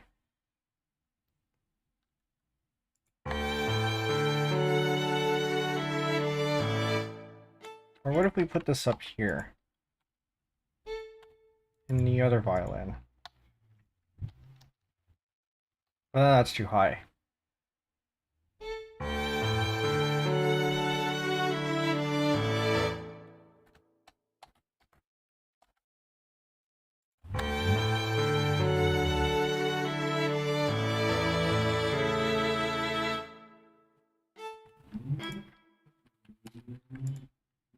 Let me add a slur.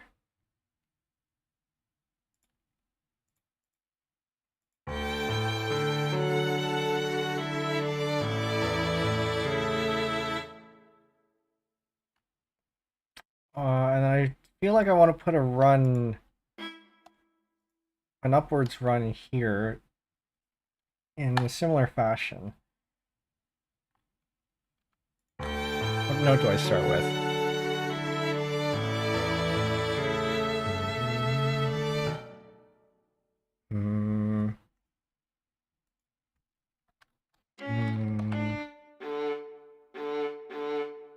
I think that's a D. Sometimes it helps to hum notes out.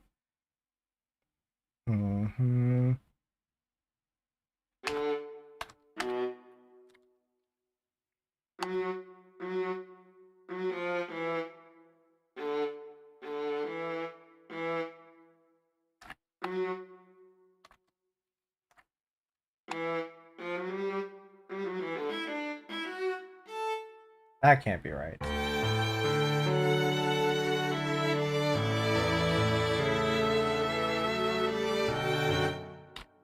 Actually, maybe that's okay. Let me isolate the violin parts. Or sorry, the viola parts. Oh, let's listen to that by itself. Maybe with the primary violin.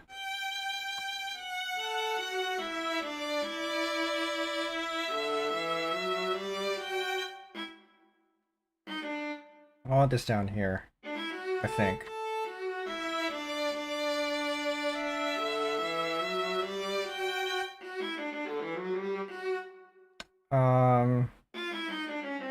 It should be lower.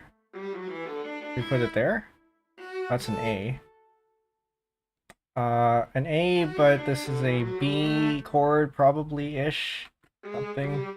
So we can put it up there.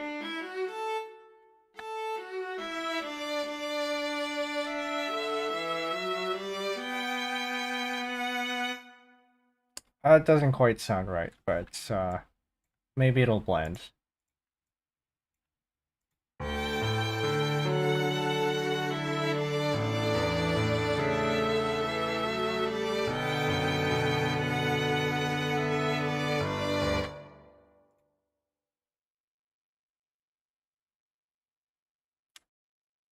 Something. What if we mute the second violin?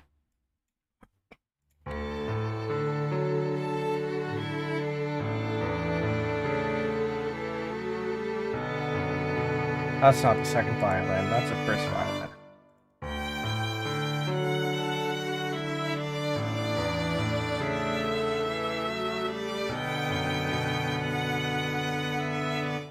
Okay, so what if we remove this? Because we do want to highlight it.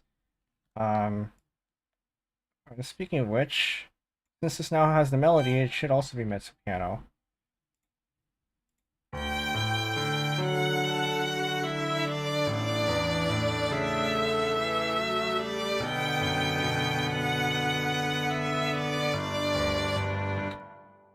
Okay, that's fine.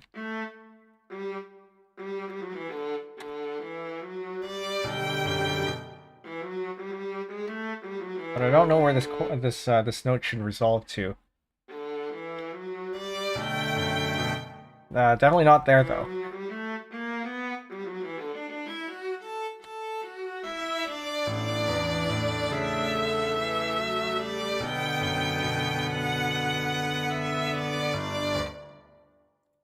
But let's complete the bass line.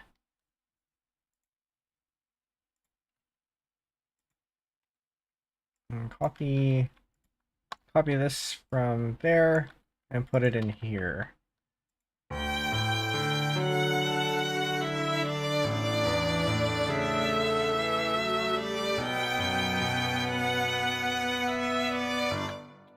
Okay, I'm okay with that, I think. I can always come back and change it later. I think was it Jovaly who recently remarked that she doesn't like the sound of synth or MIDI strings, and I'm agreeing here. She does play the violin. I think it was her anyway. Yeah, she does play the violin, so it's probably a little bit more impactful for her.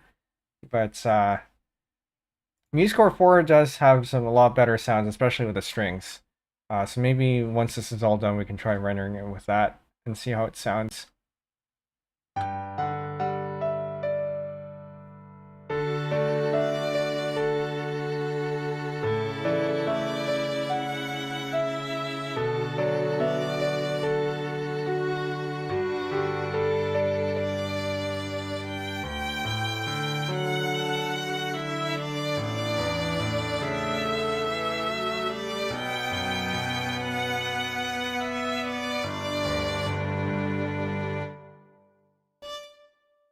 Yeah, the Windows sound font isn't all that great.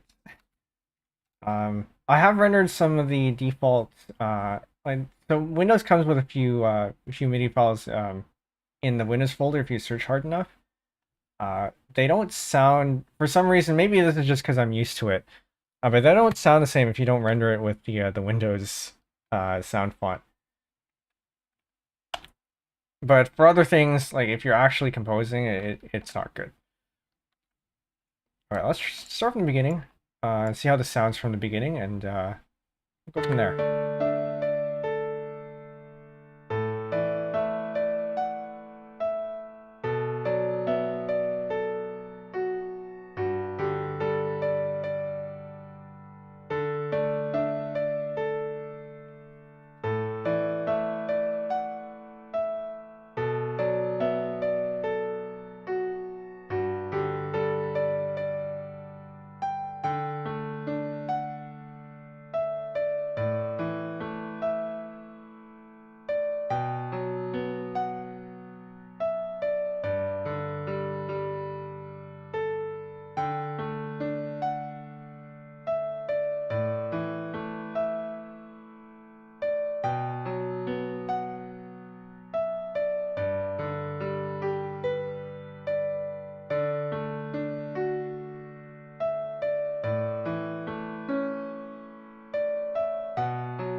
Okay, so apparently I had the second violin muted that whole time. I did notice a couple of things here. These should probably be held longer. I don't know if it's a half note, maybe it's not. Maybe it should be longer. But also the pedal is held, so it doesn't really matter. It should also be a half note.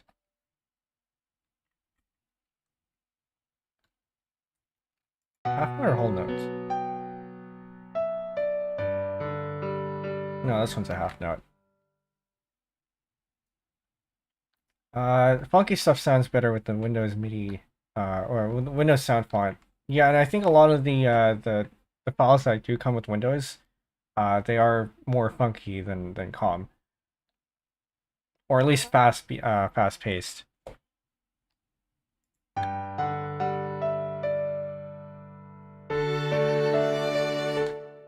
Okay.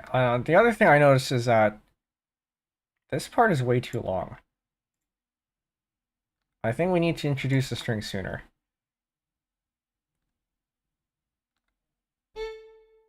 So we lift this and plop it into here.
I'm gonna do another repeat of this.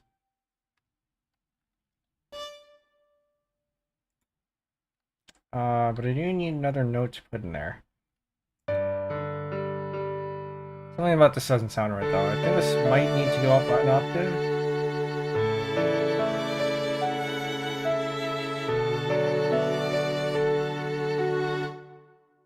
So what do we do put this up an octave?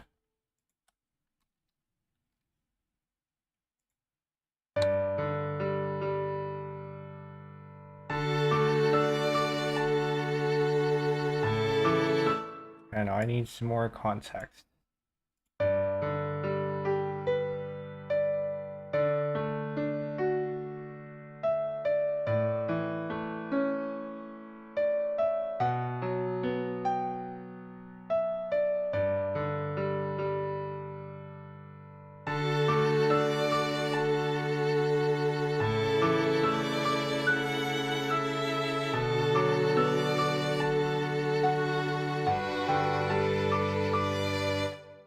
It's a little bit too early for that. Maybe later. But maybe we add harmony.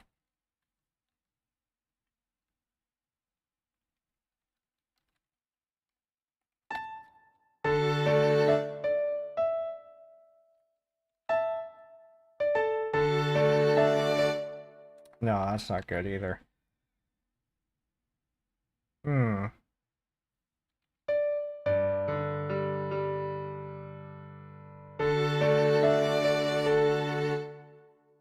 Or we just double it with the octave, maybe. I think that's still too early.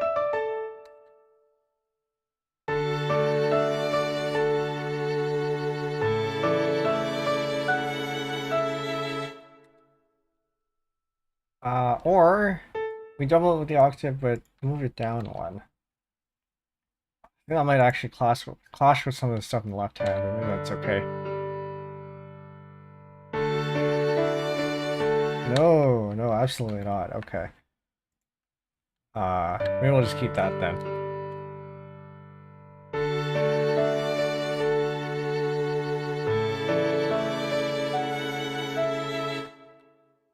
We can add more bass though.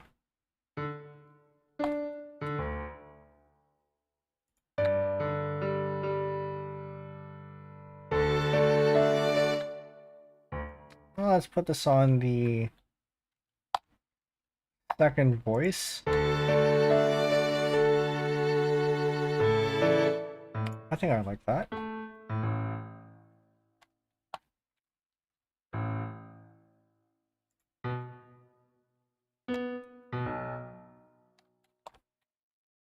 There's got to be an easier way to do this.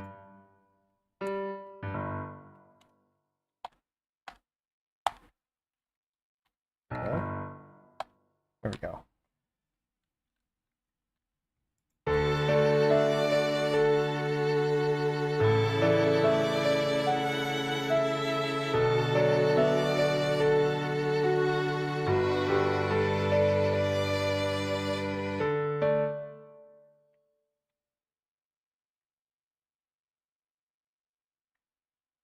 I guess we can just continue it on this side as well. I think that's all the same, so we can just copy and paste that.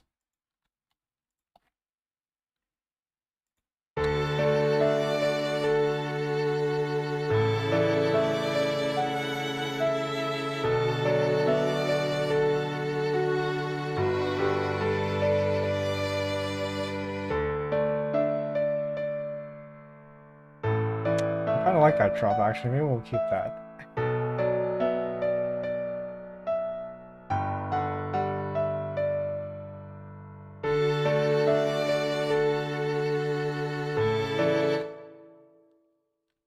Yeah, sometimes when you compose, you leave things out either accidentally or because it's a work in progress, and it comes out good, and you want to keep it, and maybe we will keep this one.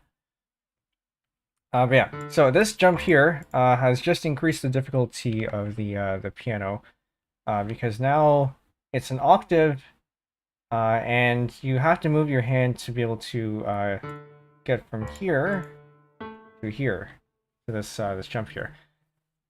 Not much of a problem for more experienced piano players, but for beginners, this is not easy.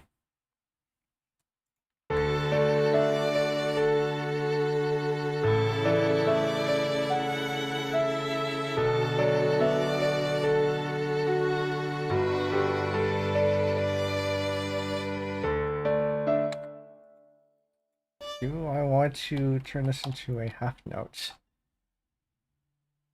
Yes. Okay. Because the other one was a half note too.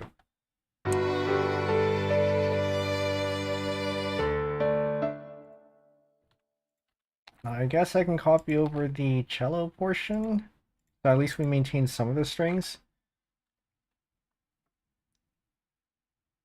Properly hold that bass, no use of the pedal is forced.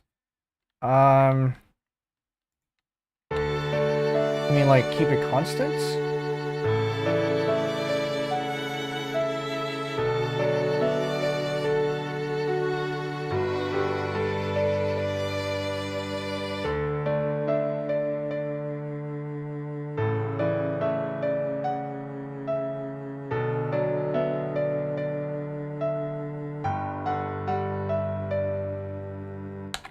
Ah, yes, okay. That's what you mean.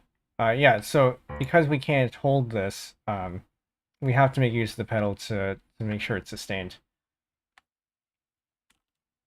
Yeah, in this case, I think this piece is more or less designed that each bar gets its pedal, and it's not an issue for the entire bar to be to hold the pedal.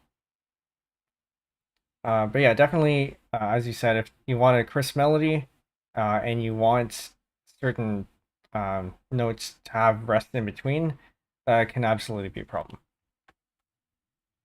Or you fake it with a sostenuto pedal.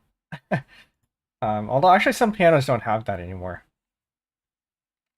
So sostenuto pedal, for those unaware, if you press a note on the piano and then you hold the sostenuto pedal, that note gets held, but everything else doesn't. But it can be very tricky, especially if you have a lot of notes playing at the same time. It can be very tricky to time that if you're not practiced.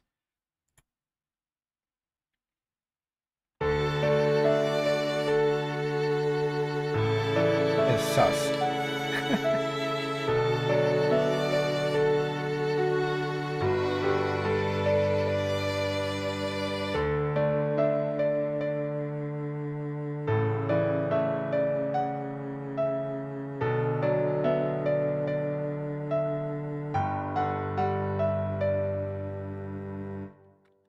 Okay, I want to raise the dynamics of this because it's the only one that's left. I'm gonna move it up to mezzo piano.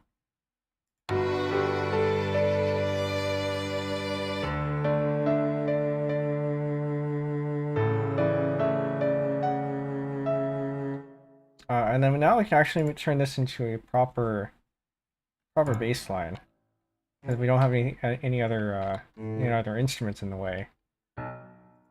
This okay, that's not yellow.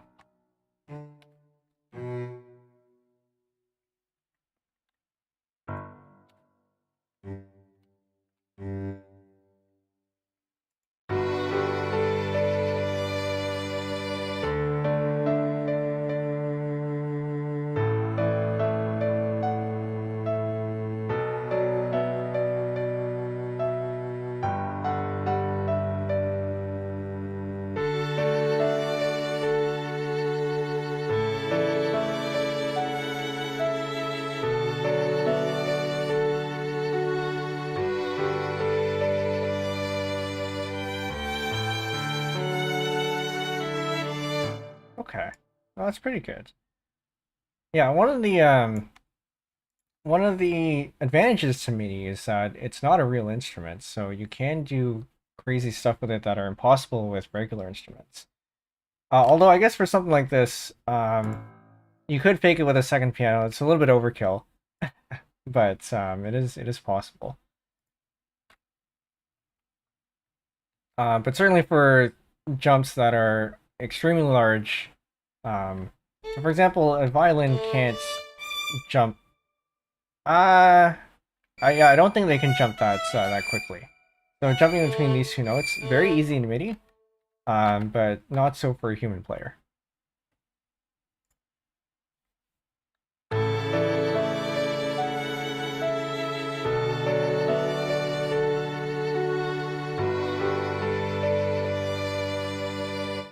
They can jump very large distances because of how the strings are laid out.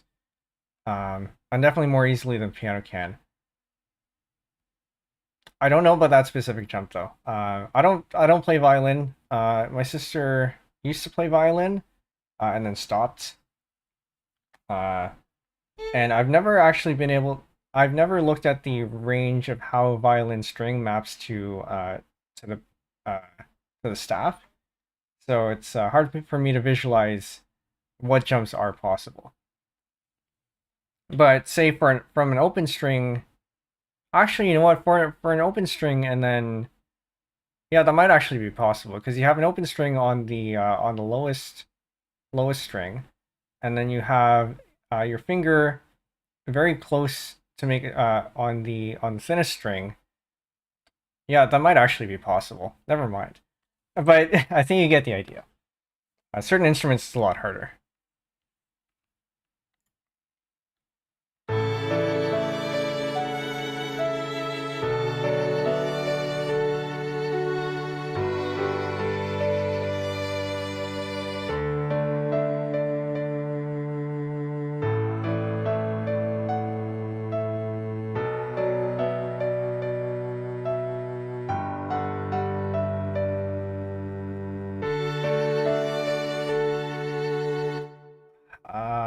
If this weren't MIDI, I could make this a little bit softer.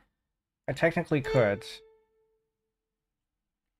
I technically could. So if I turn this into a piano, or pianissimo, I'm gonna fake this a little bit. That's not gonna be a good idea, actually.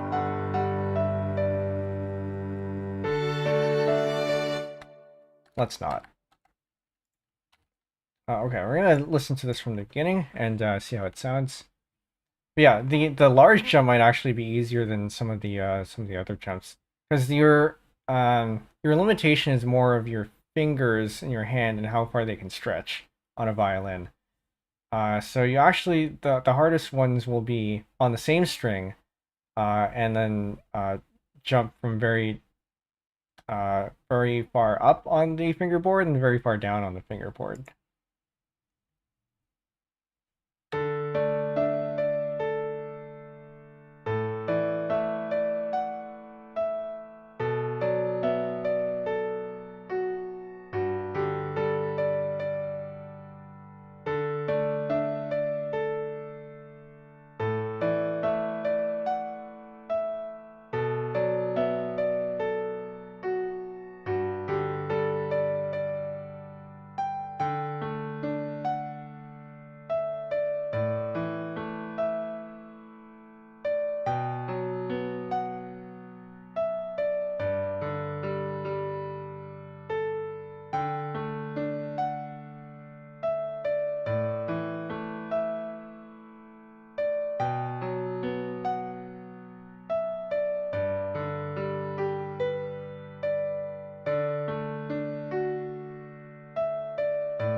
Okay.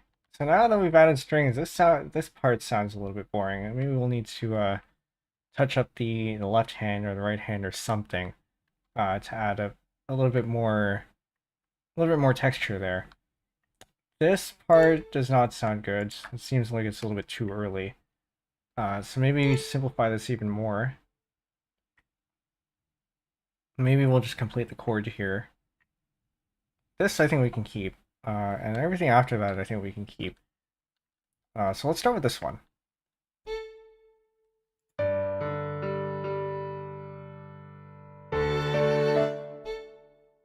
So we're a D, F, A, and I guess we can make this a B.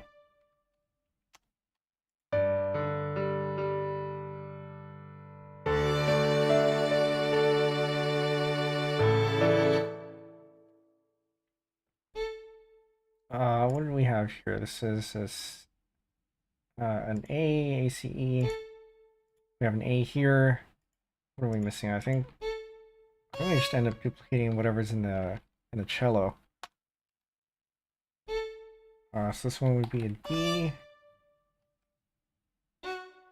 And this one would be a G. I might clash with things a little bit, but we'll find out.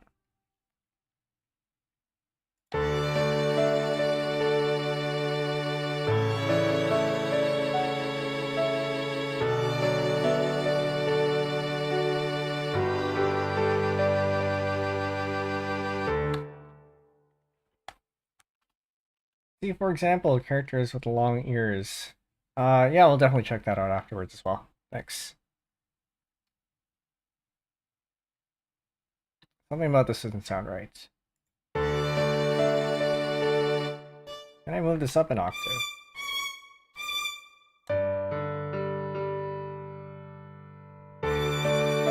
No.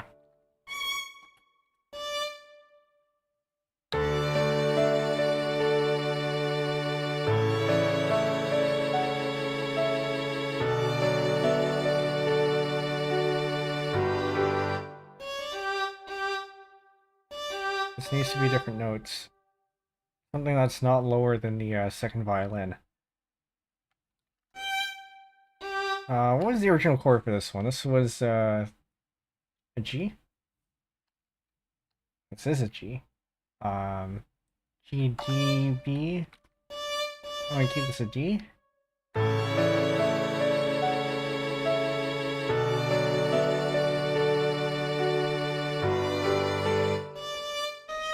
I want to move this up a little bit.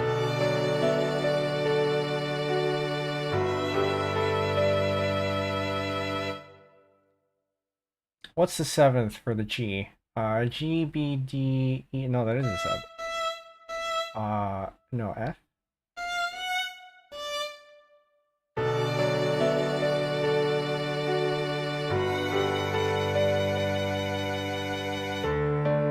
Sure, let's go with that.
Okay, I think I like that.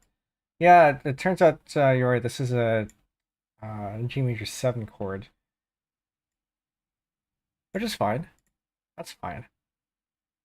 Usually, I think in this kind of chord progression, you do the 7th on the dominants, but here we're doing it on the subdominants.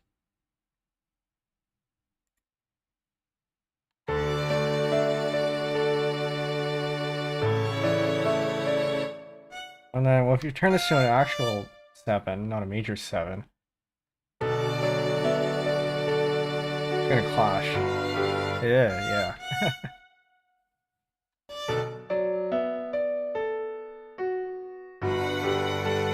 Because we have a sharp F there, and then we have the sharp F here.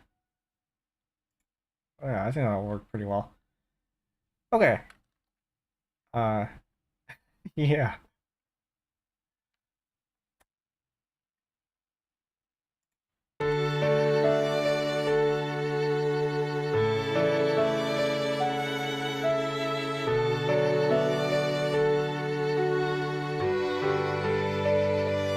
Actually, I said we spruce up this portion a little bit. Now figure out how to do that. So I think this beginning portion is fine.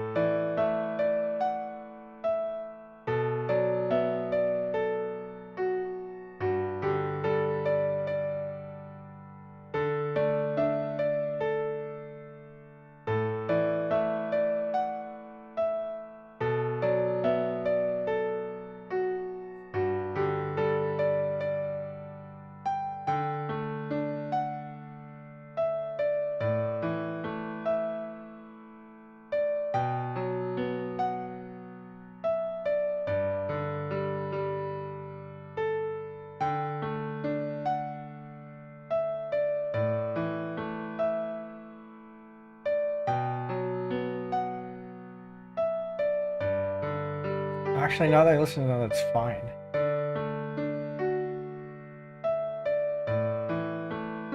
And I'm gonna go back. So as I listen less intently, it sounds okay. But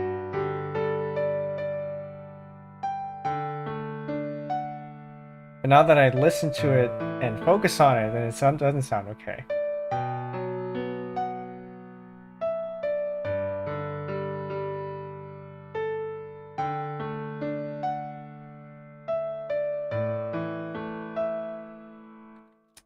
do I want to add...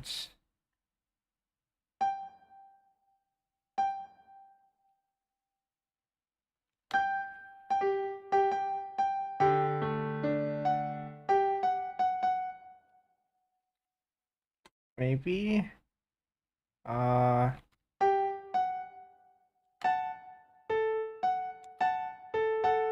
don't know how I feel about that, though. Oh, no, that's not what we want.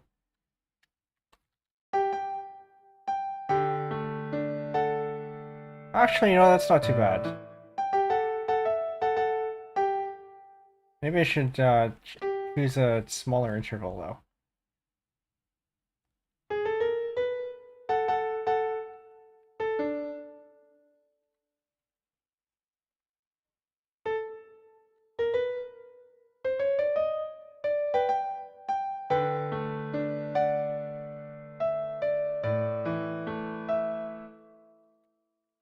Compared to what we had before. I am not composing with the help of my MIDI keyboard. I didn't set that up because I didn't think I would need it. But it could be helpful. Okay, no, I think I like the smaller interval.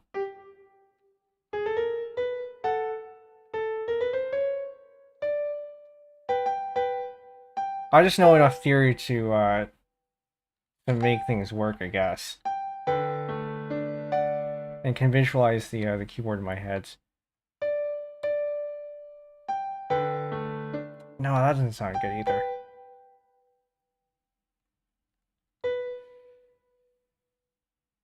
Saved a thing by accident, oh no.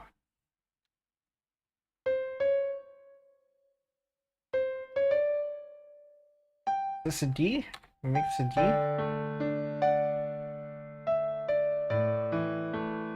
Sure, let's make this a D.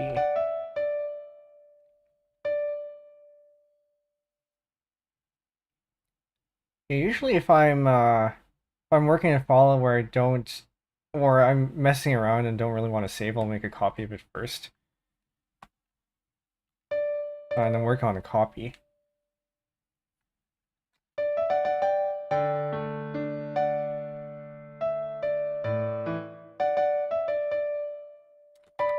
Turn that into a B.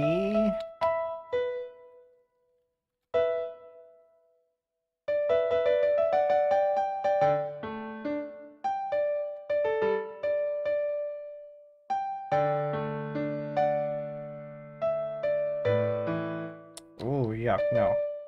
What chord is this? This is an A.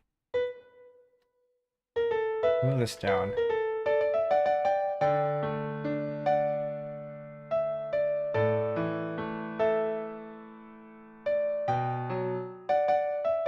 Now, this is where we can put the B.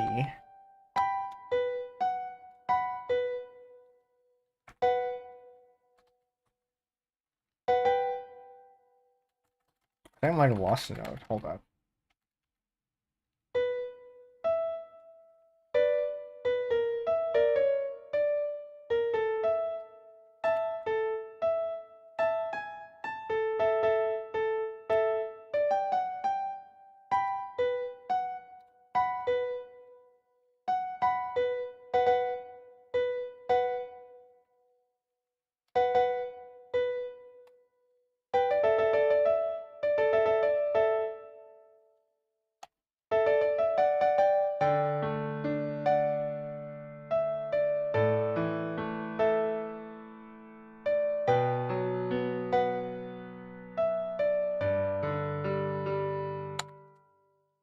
These are too wide.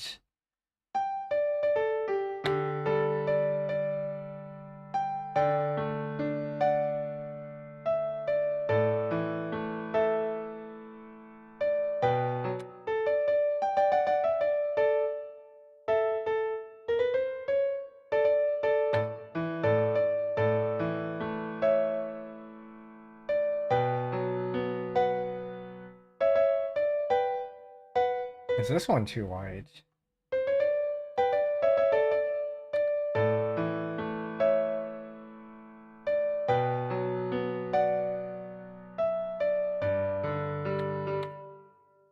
This one might be okay.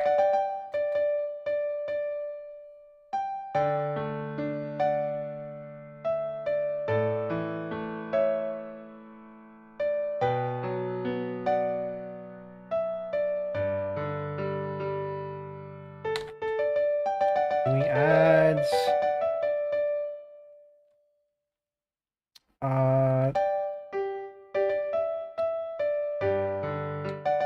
maybe.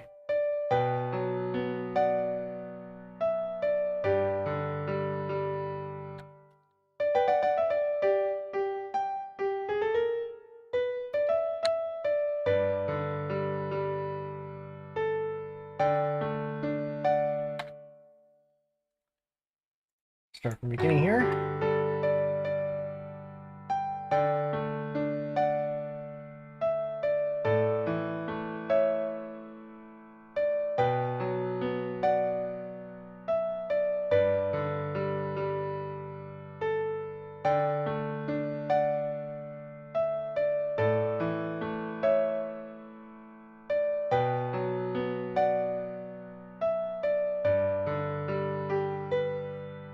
Now, one thing we can do is we can unroll this repeat so that we can have a little bit of variety. How many did that create? 1, 2, 3, 4. We turn this into a regular bar line, not a repeat.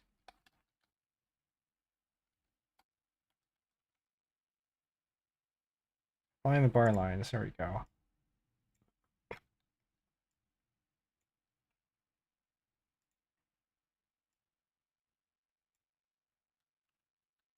We can copy this over. Oh, actually, I need it on the other one. Because this here. So I guess we can cut this. Paste it in here. And then we have this original bit in here, and we get rid of this bar. We don't need that anymore. Get rid of the volta. And then place this back here. So then what we can do is we can remove the harmonies on this bit so that we just have the simple melody as we had before. And so now we have contrast between the two repeats.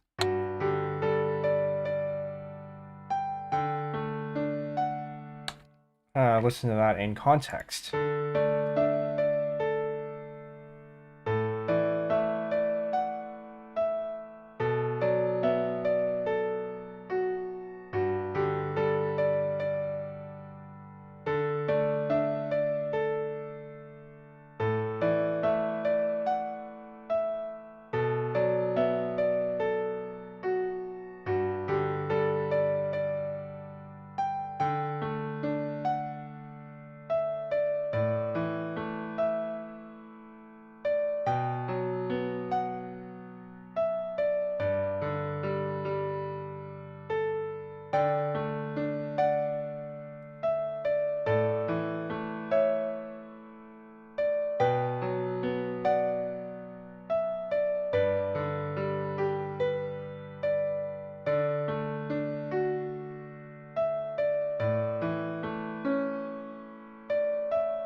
Okay, so now that we've added harmonies to this bit, I think we need more here too.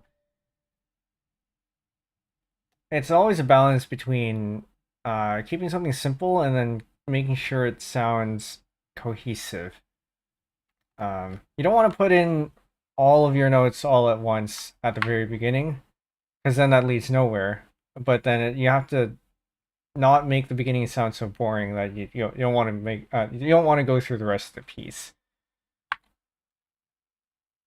Okay, but if we do add the harmony here, I'll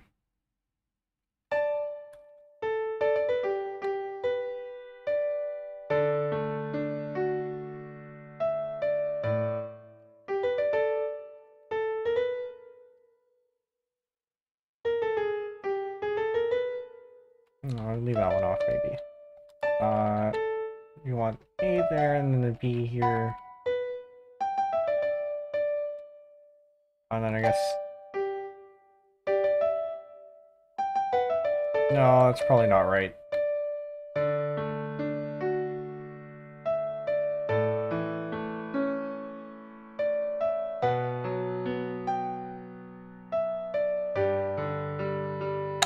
Sounds like too many fifths.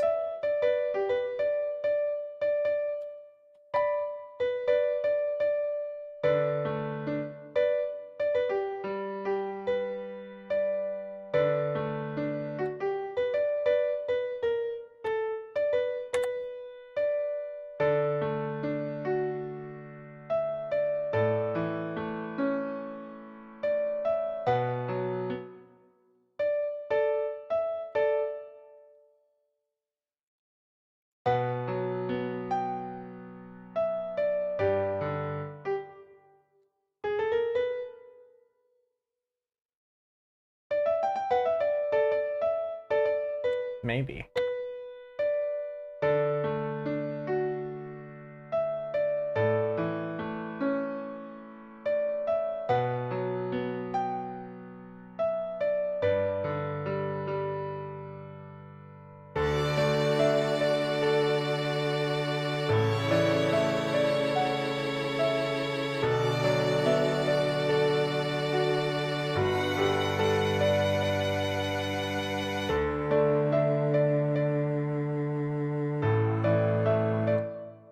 And I need a little bit more action here. I think we need to fill in the viola parts. Gotta be careful about traditionally you don't want parallel fifths moving in sorry, fifths moving in parallel. So I'll try to avoid that. This is a D, so maybe we start with a fifth.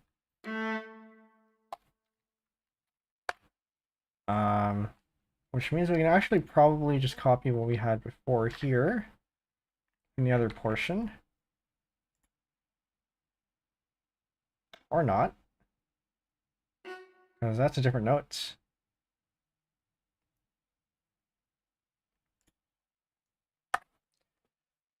Alright, ACE. What's closest to here? Is it C and E? It says DFA. What did I put in here? Why did I make this a B? Or this is an A. Then we have a complete octave here.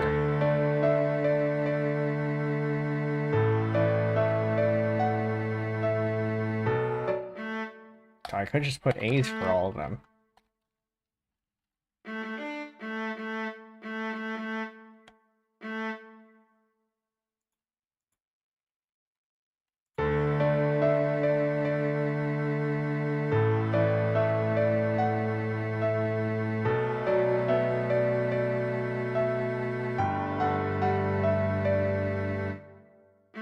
I mean, I could.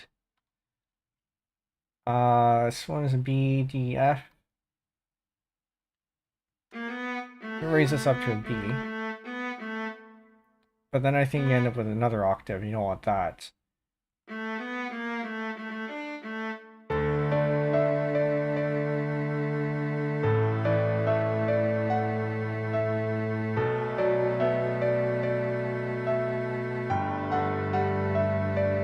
You know what? I think this is probably fine.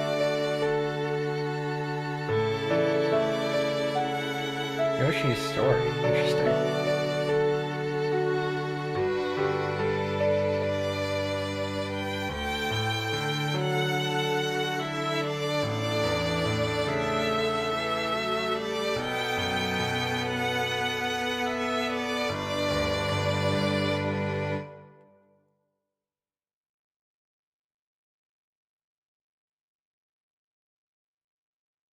Let's start again from this bit.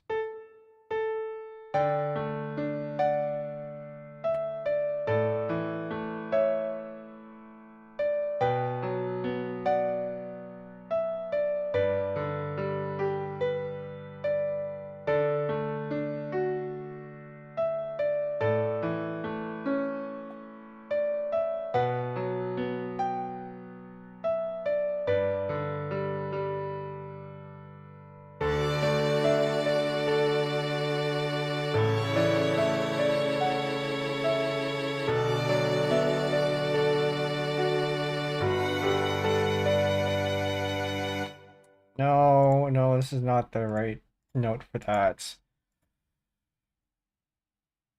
What do we have here? This is a G. This is a D.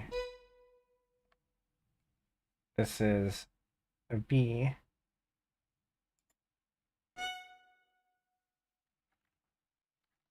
I think we went through this already, though. This is an F, which was fine the first time I listened to it. I think what actually needs to happen is that this needs to sink down into something else.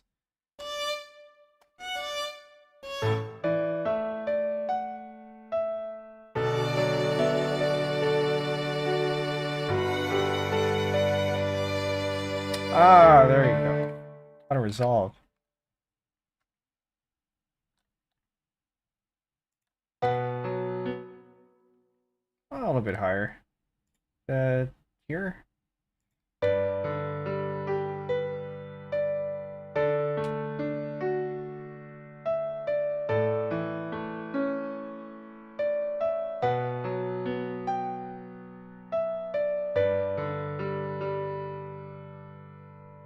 F sharp to E to D. Let me try that out.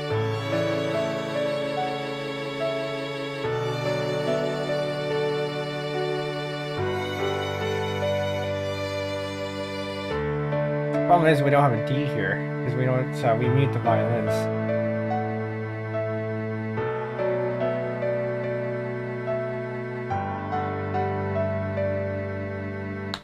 But we can add.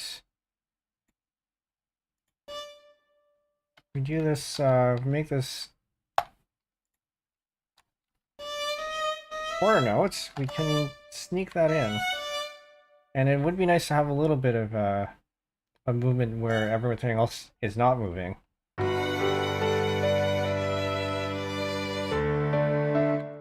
Maybe we do want this. A little bit of continuity.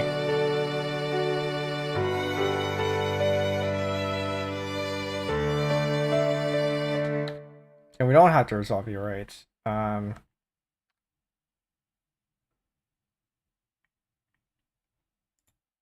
What if we...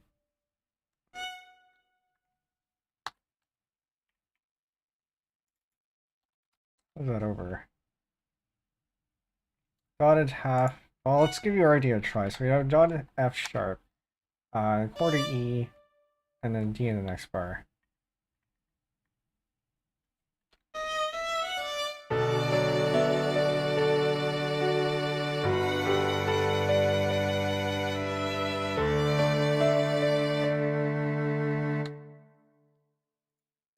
Yeah, that doesn't sound too bad either. I don't know what I want to do with this one though, because it feels like we need... Oh, wait a minute, hold on. I think I need to change... where's my mixer? That's not the one. I need the synthesizer.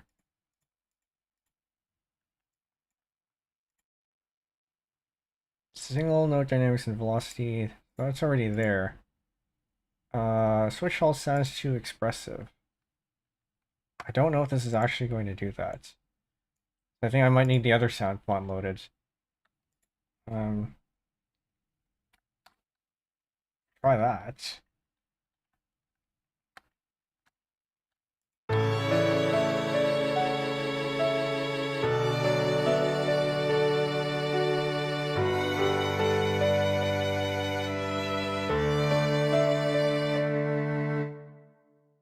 Feels like there's a little bit too much space here, so I think I might go back to the half, quarter, quarter.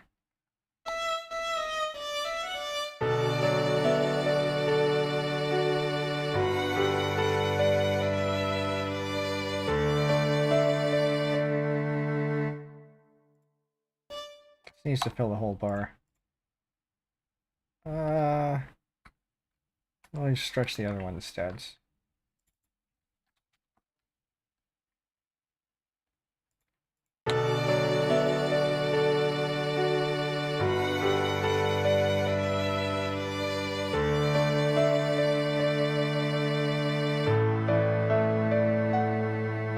Yeah, the idea here is to have it fade out so that we keep only the bass in this section, But we still have this seam here that's that connects these two parts.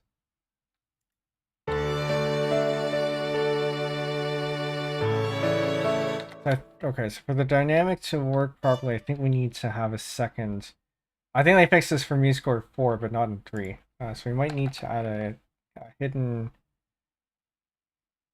Maybe we can try that one.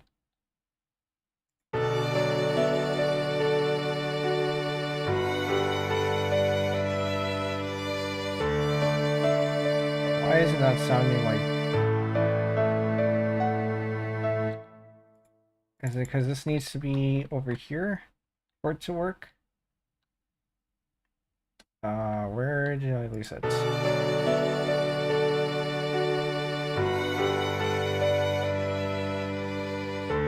Oh, that's too quiet. Okay, try only one step down then.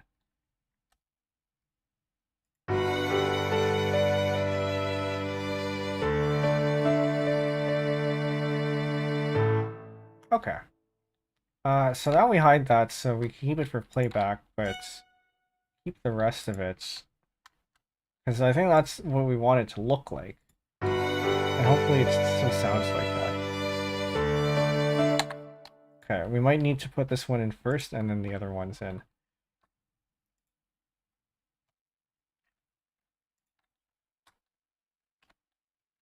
No, that's the one we actually want to keep. We have a pianissimo here, which we hide. And then we have diminuendo here, which we also hide. And hopefully that allows us to make it sound the way we want it to.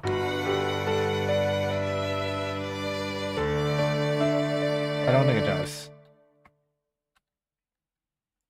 Can we get this just to not play? That is the thing we can do, I think. Visible automatic placements, textile, hairpin, circle tip, placement below, dynamic range, single note dynamics, linear.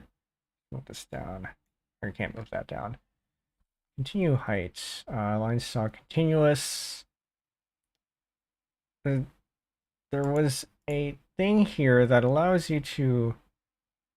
Oh, I guess we can just manually input the velocity.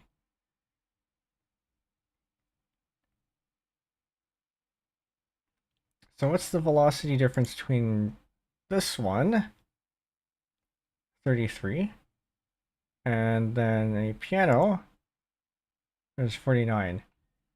33 or 49 minus 33 is 16. I'm going to turn this into 16. 16. And then we don't need these hidden markings anymore.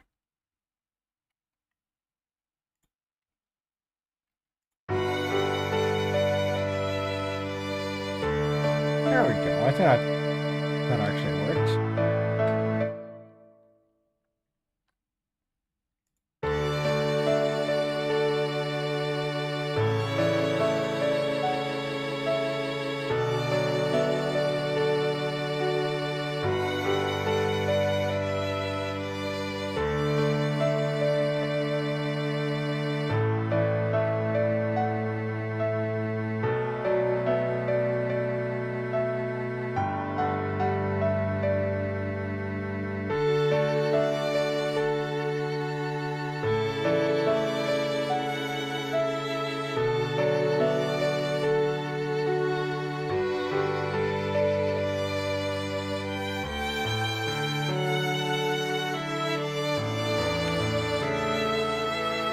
Okay, I want to add what we did before here with the octaves. Is this too low? We already pulled it, yeah, we already pulled it down an octave, so that might be too low.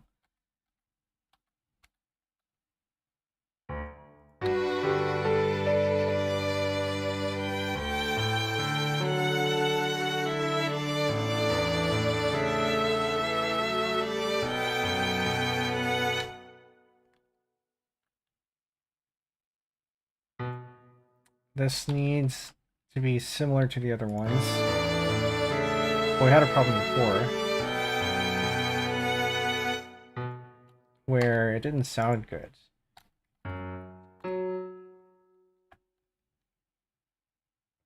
That can't be right. Maybe it is right.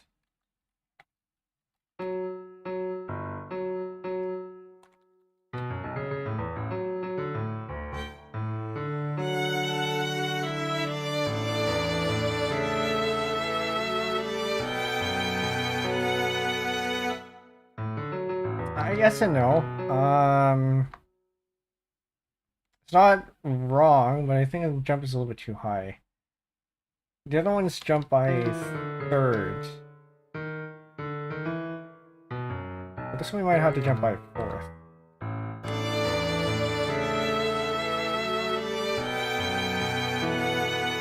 Nope, not a fourth. This one is a D. Maybe the D is actually okay.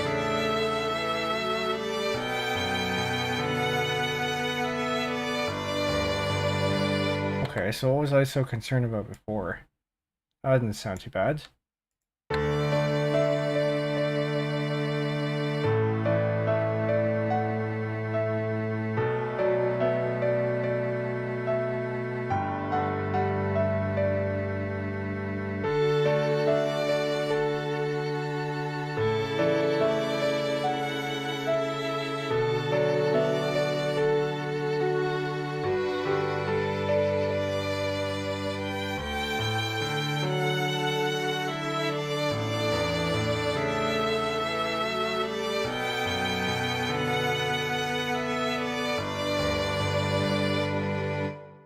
Okay.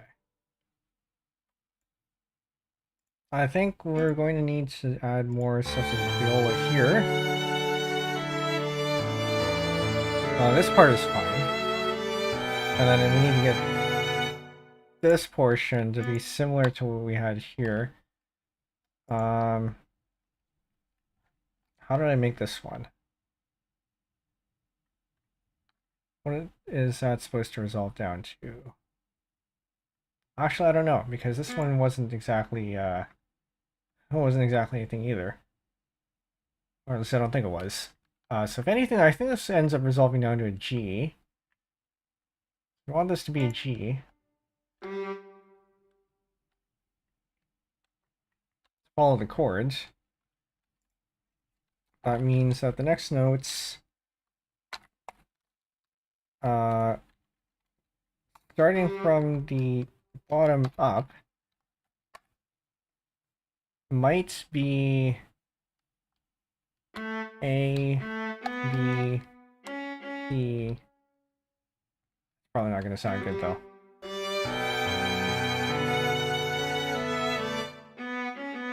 Or I follow what's in the violin. Because I think that's what I did over here.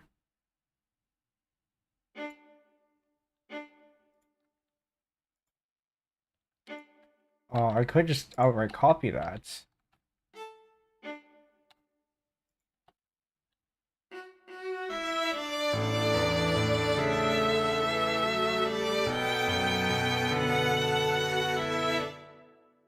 No. No, it needs to be a little bit lower.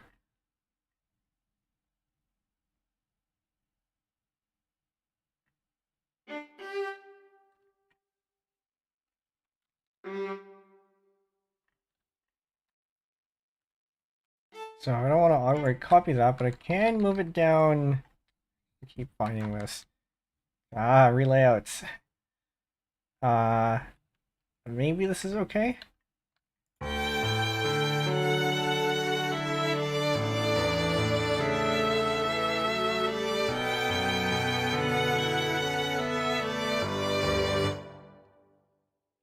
Not quite.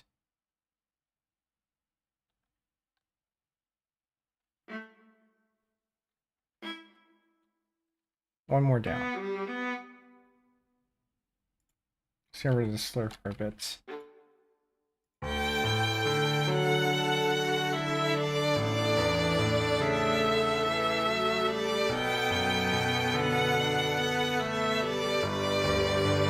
That's what I wanted out of this one. Okay. Well, congrats on getting your piece back.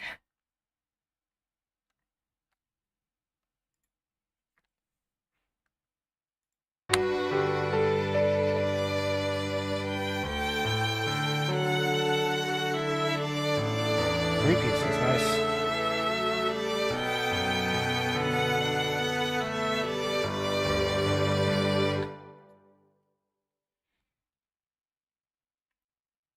I feel like we should probably repeat this section again.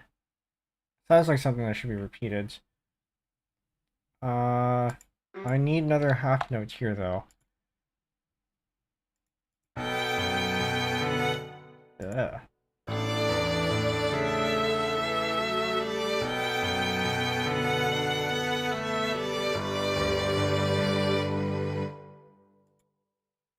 Do I need another half note here?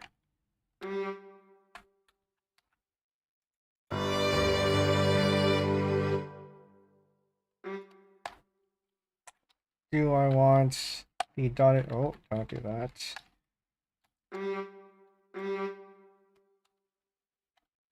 Want that?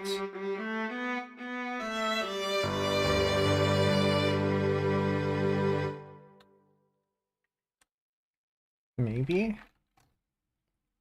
Let's listen to this in isolation.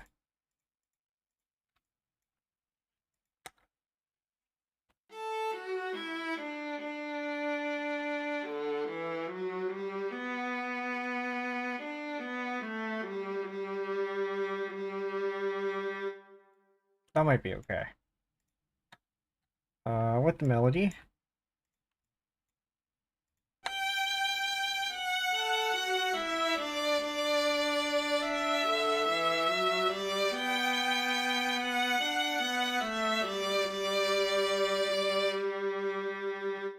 I like the sound of that. Not completely, but I think it'll do. Afraid of dealing with the notational complexities. Well, MuseScore 4 is a lot better in terms of notation, so good luck. Maybe that'll help.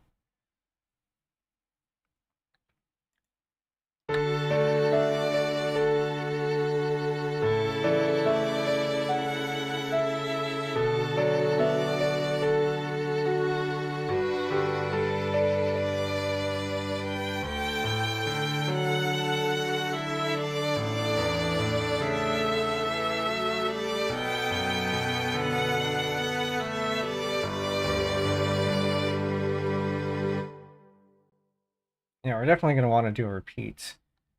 I do want to try something, though. Add new instruments, get into timpani here.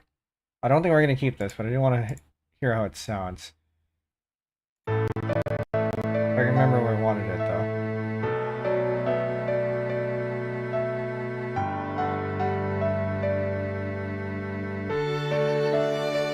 I think it was here. Give me a tremolo. This is probably going to sound awful with sound font. Or at least the playback utilities in MuseScore.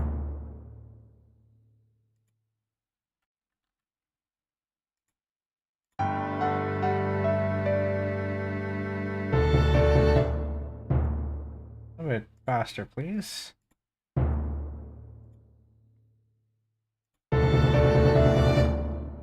Yeah, that's what I thought. It's not going to sound good digitized, or at least the way that MuseScore plays it. Nope. Might be nice in person, though.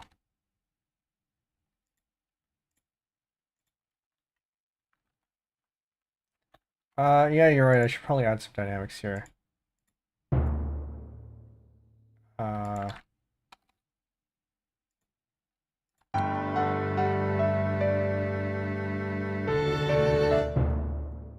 Turn that back into a three slash version.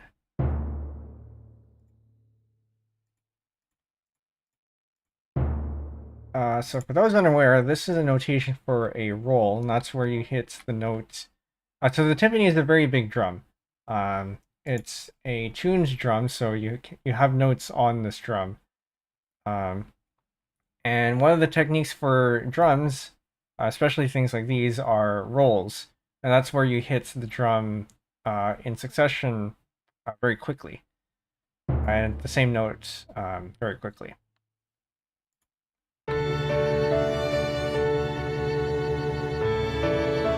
It sounds better. I want to make this a piano instead.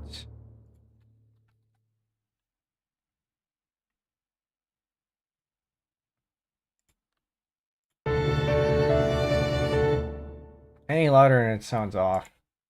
I can't really hear this one. That's okay. We'll leave it out. This is probably better as a strings and piano piece anyway. I was maybe thinking of adding, I don't know, the rest of the concert band in, like flutes, clarinets, French horn. French horn would sound nice. But I think it's gonna have to be one or the other.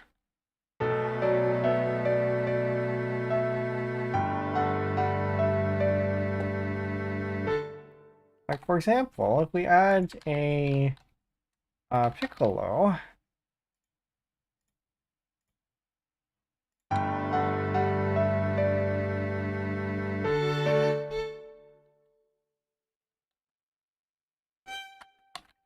and put this up here, probably wouldn't sound too bad.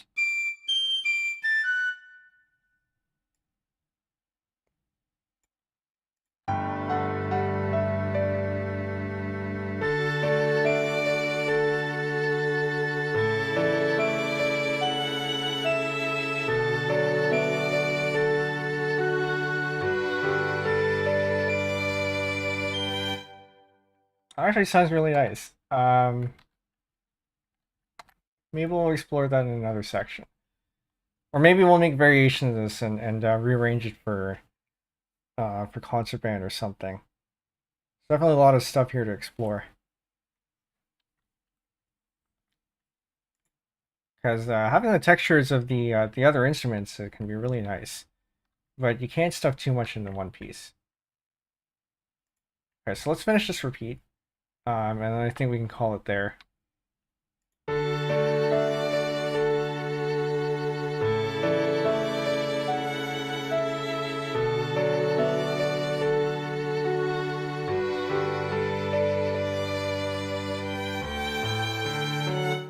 This should actually be up here. That's the pickup.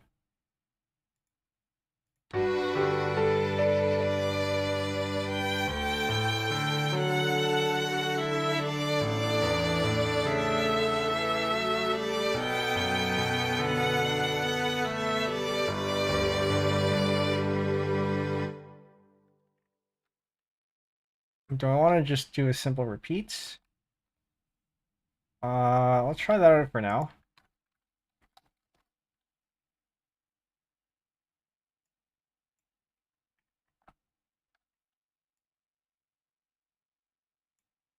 This one, yes.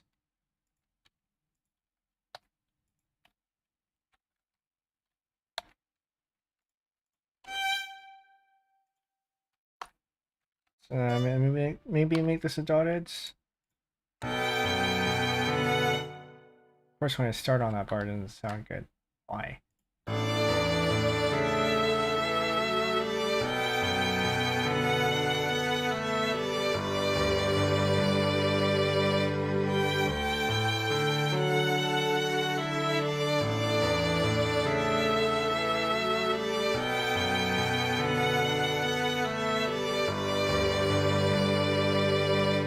No, I think we're gonna have to unroll this. So I had another one here. Copy it though. I think I want to change dynamics. And also maybe change up something in here. Feels like it's we need something. Change this out to a regular bar line.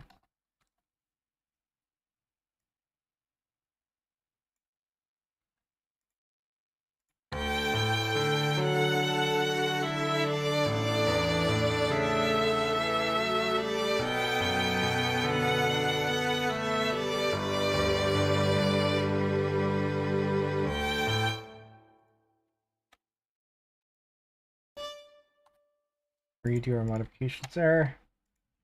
This needs to be a G. This is redundant. This pedal doesn't need to be here. Pedal does also not need to be here.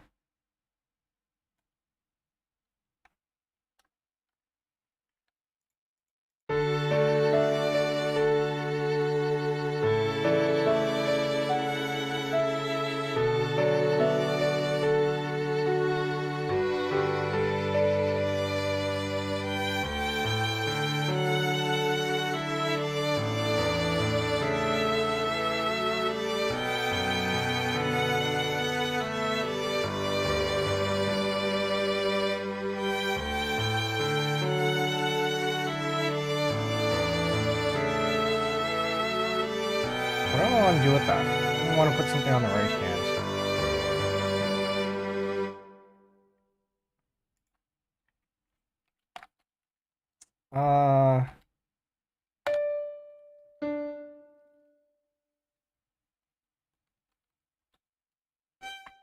I'm gonna take this. Well, this is a mirror of what we had here. I'm going to take this and simplify it.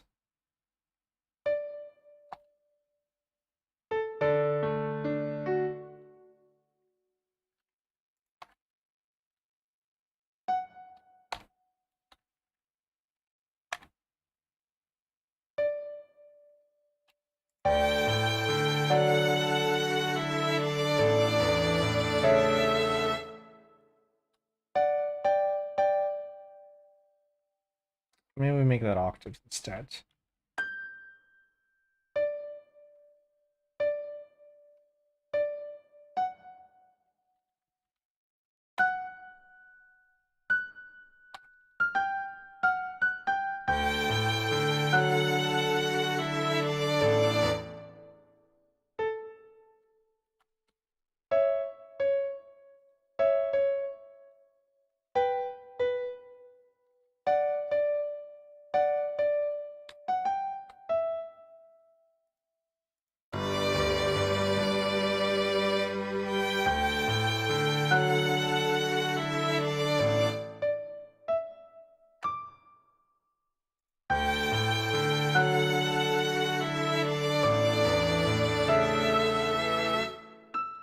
No, I don't think it's quite right. Too high.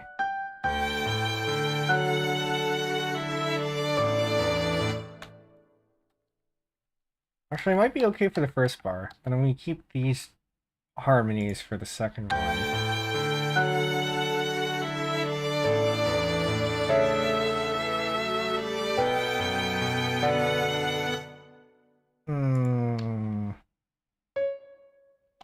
I don't know about that one.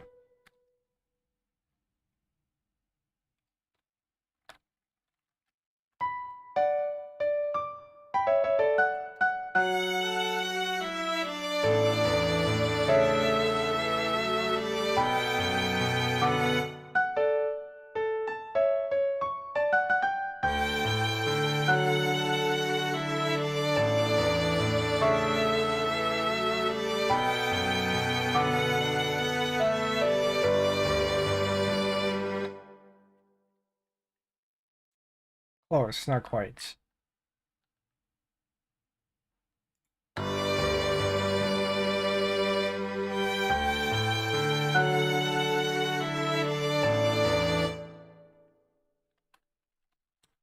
So what if we revert?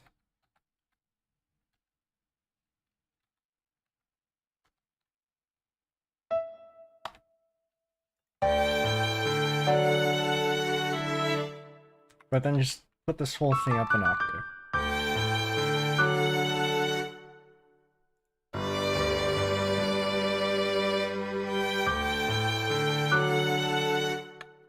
No.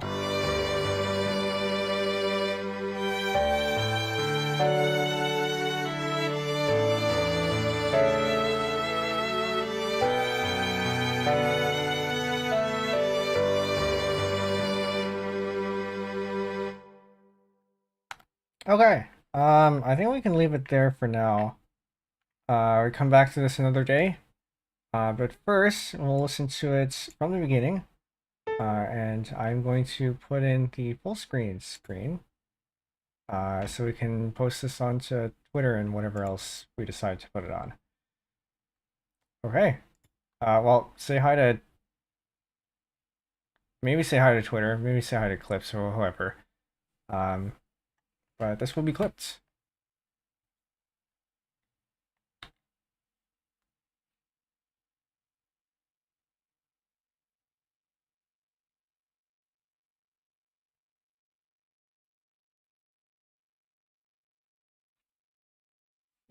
Let's start that over. Move my mouse out of the way.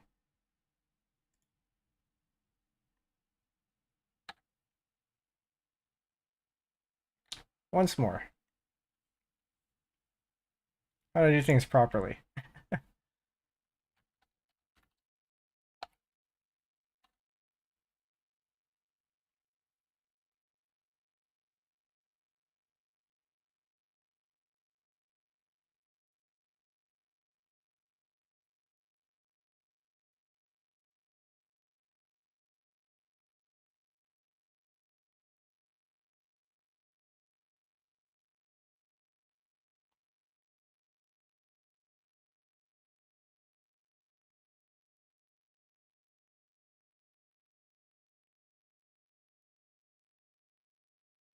Actually, wait a minute, hold on. Let's I need to add double bar lines. I'm gonna get lost.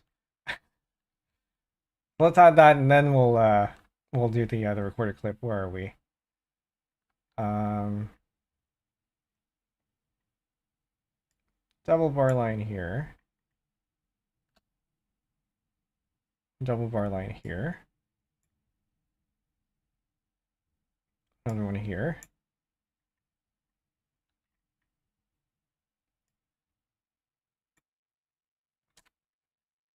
I don't know if that one needs one actually, but we'll put one anyway. Actually, maybe this one doesn't need one. Because this is all the same, right? Yeah, that's all the same melody. Well, that's another section. Next are repeated. Okay, no, those are the bar lines what we need.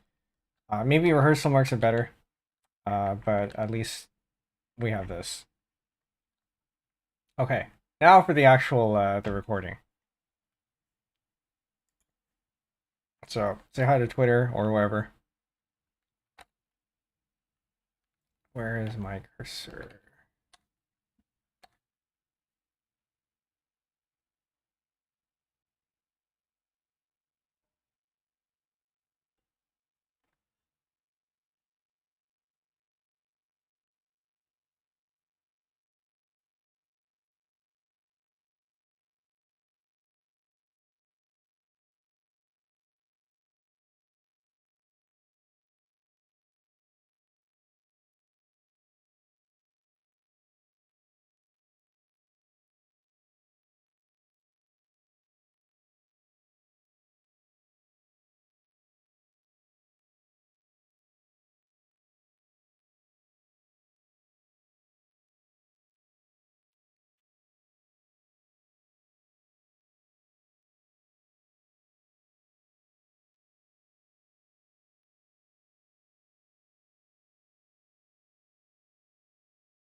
All right, I think I'm okay with that. I